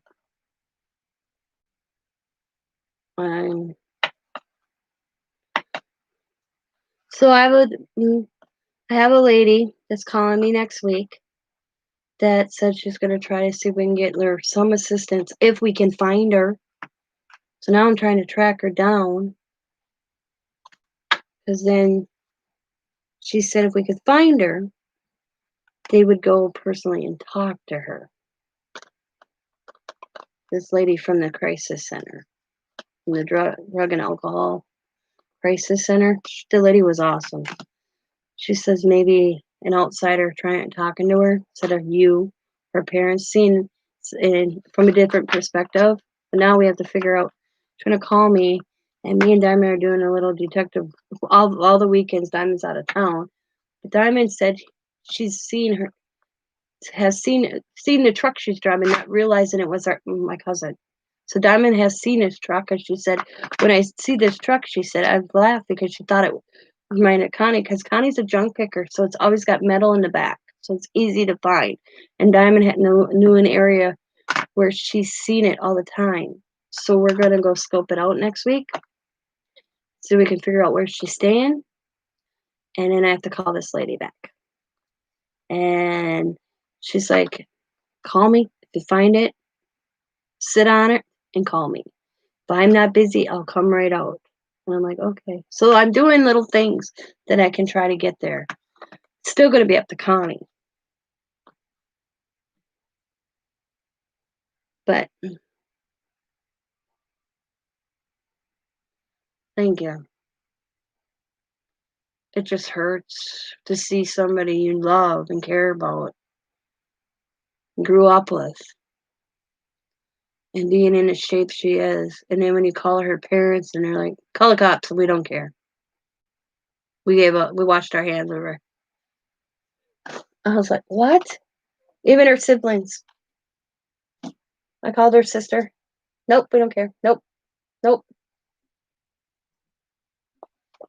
That's Connie being Connie. I'm like, this isn't Connie. The drugs have taken over Connie. She's not on her medication. You know what I mean? This isn't Connie. Connie's a caring, giving person. This is not Connie. This is not the real Connie. And I said that to them yesterday. And you know what they told me? Oh, well. Then you deal with her. And they hung up on me.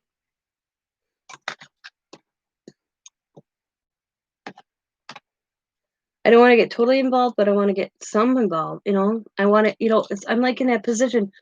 I like told the lady yesterday from the crisis drug and alcohol center.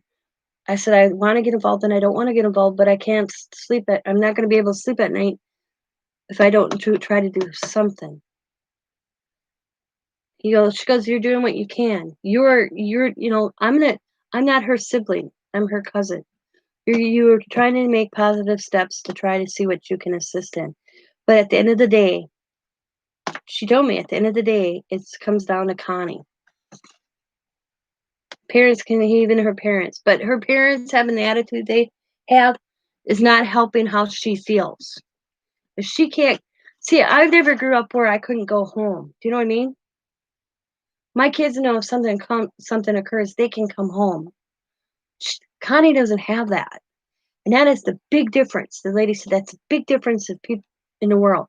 If you as an adult, even at 40, 10, or even 60, don't have the feeling that you can come home, no, they've never tried to help her. No. Nope. Their attitude is nope. They're adults now. Yeah. So She has nowhere to go. She has no home to go to. Yeah, no. Because she told me I can't even go home. I'm like, go to your mom and dad's. They don't want me there. I get, because I can't have. I don't want a tweaker in my house with my grandkids. They're two grown adults. There's no kids living there, so they could deal with that. You know, and it's in the middle of nowhere. It's where I grew up. You blink, you miss it. So there wouldn't be the opportunities to get whatever she's using. You know what I mean? It just blew me away. We have enough on our minds. I'm like, been going to bingo is more important than making sure your child at any age is getting the help she needs. I, I really wanted to say a lot yesterday, but I didn't. I bit my tongue. But that's how they've been all her life. So she has that. Because she always said, I wish my Aunt Patty was my mama. And that's my mom. Yeah. Because she always knew she had a home with my mom. She wouldn't be where she is now if my mom was still alive. Wouldn't happen. But I'm not my mom. I prayed to my mom last night for guidance and answers. And I talk to my mom all the time, but I haven't had that heart to heart. I sat here last night and had that heart to heart talk with my mom. What do I do, mama? Please, mom.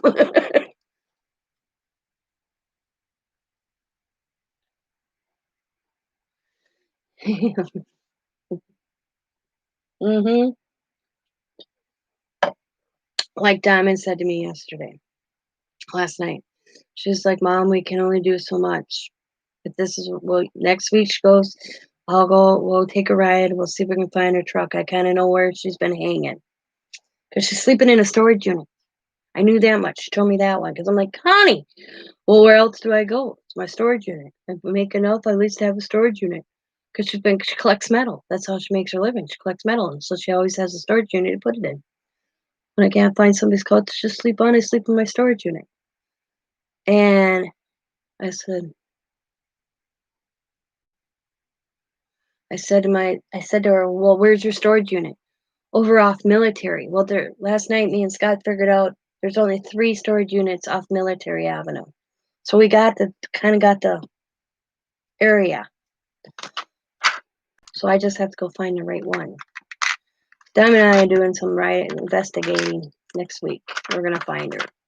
So I can let this crisis drug alcohol counselor or whatever know. Even if I just get the storage unit, number, I'll find her.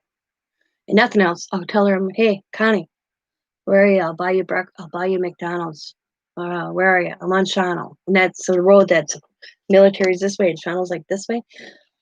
And we'll set her up. I'll set her up and she'll come. And we'll have Sam with us. And Dom and I'll be at McDonald's and Sam can see where she comes from, So we have it all planned.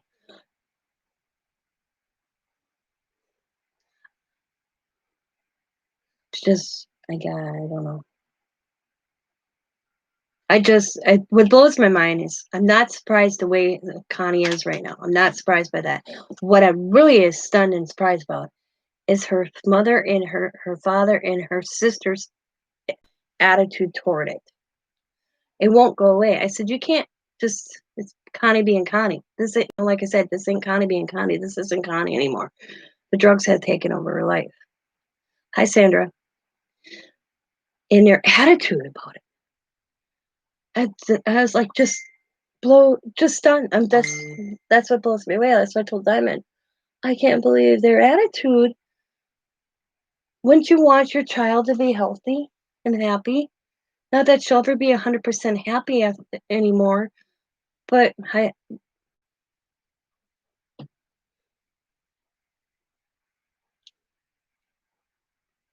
mhm. Yeah, maybe no. I didn't get a message yet. They're not even in Green Bay yet. But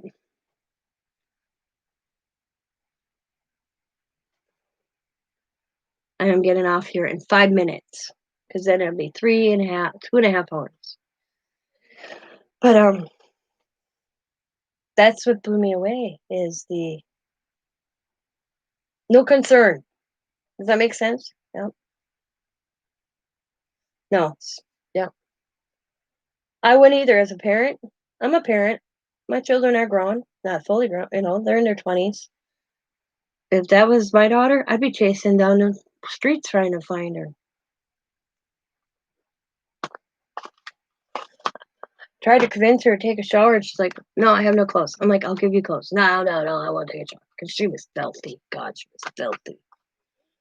I'm like, "Honey, go take a shower."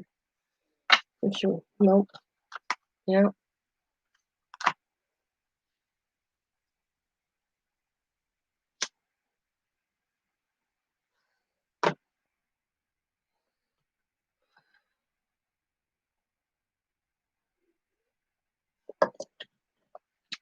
I get that.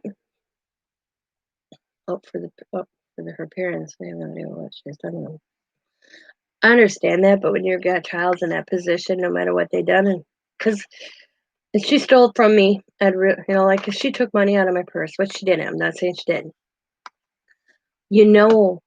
Really, it's not her taking it. It's to get that drug, to get the next fix, so she has to steal. I'm not trying to make excuses, but her parents' attitude has been like that since she's been a teenager. They didn't address things that went wrong. But her best friend was murdered in high school.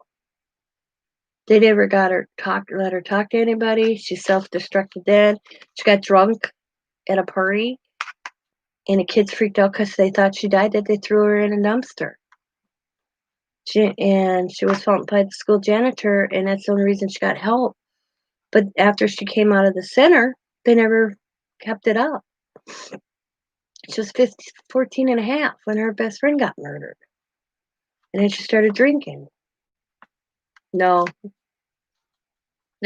So it's not the first time Connie's experienced death. Her best friend was murdered at 14. And then she's been on that path, and she became a mother. She wasn't the perfect mother, but what parent aren't? But she worked her ass off. She always had a home for her kids. And then when the accident happened, she just went downhill. Yeah, that's why I left alive yesterday. My cousin showed up here tweaking. I haven't seen her in a year. Yeah. Even the officer said, "My God, I don't know how anybody can handle that. They have your best friend die at 14, murdered besides, not like a car accident. She was literally murdered." The thing is, a story about my cousin Connie and her best friend. They were going to skip school. And they were walking out of the school, and Connie changed her mind because she knew if she got caught skipping school, she wouldn't be able to come up north by my mom and me. So she stayed in school. She went up north by us, and that Sunday, they found a body. And Sherry was missing for the weekend. So they called Connie in the office and asked if when was the last time she saw Sherry. She says Friday afternoon. Brian and Sherry skipped school. That's how they determined who Sherry was, because they could determine when last time she was seen and who she was, and it was Brian. That Connie was the key witness to the trial. Because she was the last time to see Sherry and Brian together. Oh yeah, a lot of help earlier in her life, most definitely. And then she started self-destructing and drinking, and she was at skipped school and drank with a bunch of kids. Yeah, this Brian killed her best friend, and she always has survivor's guilt, as they call it, because she said, "What if I would have been there? Maybe he went and did that to her." I said, "Or you both would have been dead."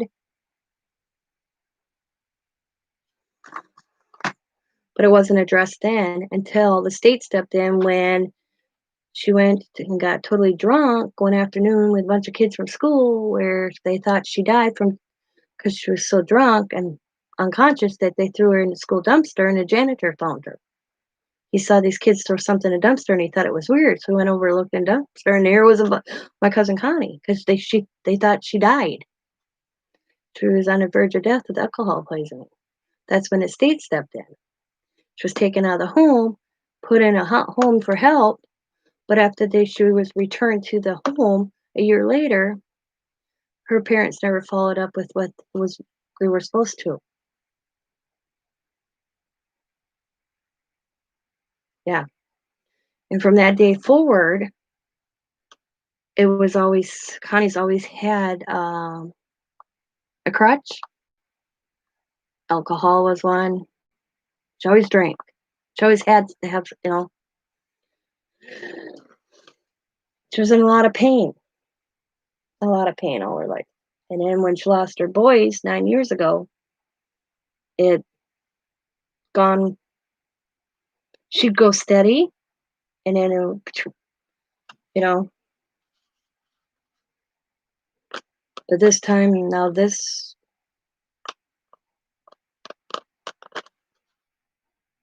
for the last 9 years.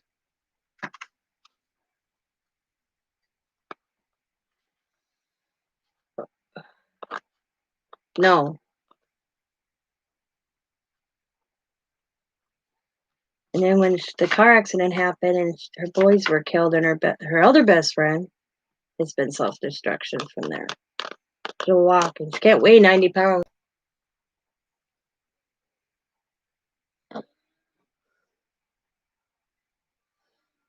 I said to her, I thought maybe you were coming over to visit me to get some help. Nope, I don't need help. Everything's fine. I'm fine. Why do you think there's something wrong with me? Yeah, and one child of SIDS. And a husband I picked up and left.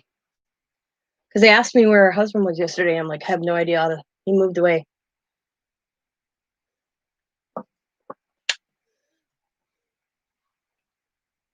Mm-hmm. Yeah, she had 3 children. One died of SIDS. And then 2 teenagers died. The middle, she had 3. It had been Sebastian, Brent died of SIDS, and then Jacob. The middle child died. And then a nephew that was killed in a train accident last year, which she took hard. And then, yeah. I gave my Aunt Fran and Uncle Jerry have a lot on their plate. They've lost 4 grandchildren. And the other daughter that just lost her child a year ago is not doing well either. But I gotta get off here. I wouldn't want that family. Yeah. Yeah. But they ignore a lot. They've ignored a lot. Because my daughter will be coming to get me so I can go look at sunflowers with the grandkids. I got my phone charging so I can take pictures. So, yeah. Sorry. Thanks for listening, guys. Yeah, that's why I had to get off Sanders so quick yesterday. Oh.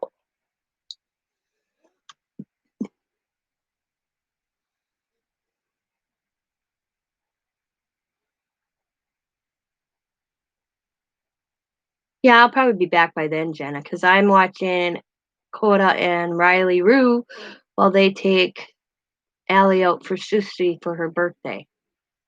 And I should watch sushi. Ugh. I don't eat no raw damn fish. That's just gross. But if you guys have any suggestions or know anywhere I could get some more information on this stuff, let me know. I'd greatly appreciate it. But all I know is mental health and drug abuse in this country and in our laws suck.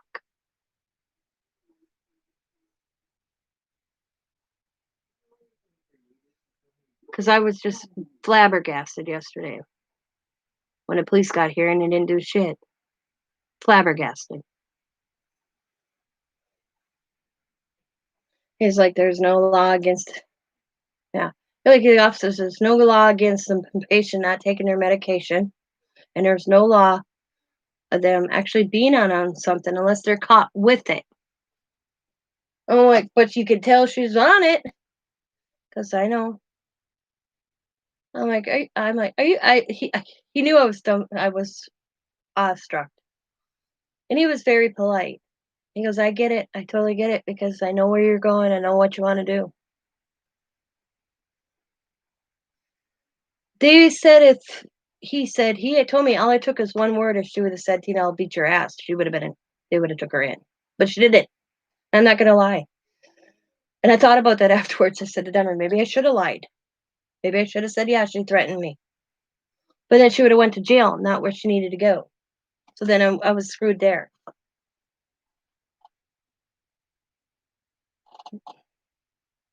Because if I known that they would have got her into an institution by me saying that she threatened me, I'd have said it. But no, they would have put her in jail, and that would have not got what she needed either. So I was like, what do you do?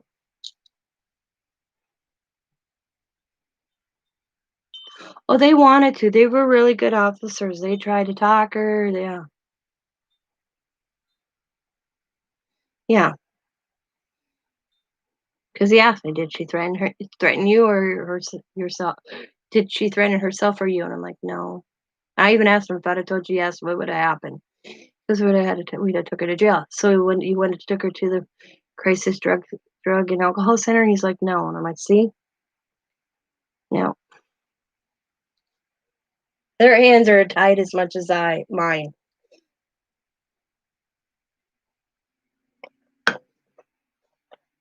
His exact words were, your hands are as tight as mine. He goes, I get it. He told me, he gave me his card. He told me to call him anytime I had any questions. Or she came back, and he's the one that told me 3 times, Tina, 3 times. Got one. Make the report. Because he said, do you want to do a report? And I'm like, what will that help? And he goes, and that's when he told me, but they got an emergency call. All all parties, all available police officers, and mine wasn't a high priority because Connie was gone already. So he says, I will get it in the system and have somebody call you to take your report. And I'm like, okay, because they scattered real quick. So I don't know what was going on that they all had to respond. But within an hour, they did. All right, I gotta go. So thanks for listening, guys. I'll try to keep you posted. Hopefully we can get some. I can get something solved on her behalf. Somebody has to. Oh, you know. But thank you for guys for listening, being my friends on the other end. I greatly appreciate it. Bye. We always got somebody in our families, right?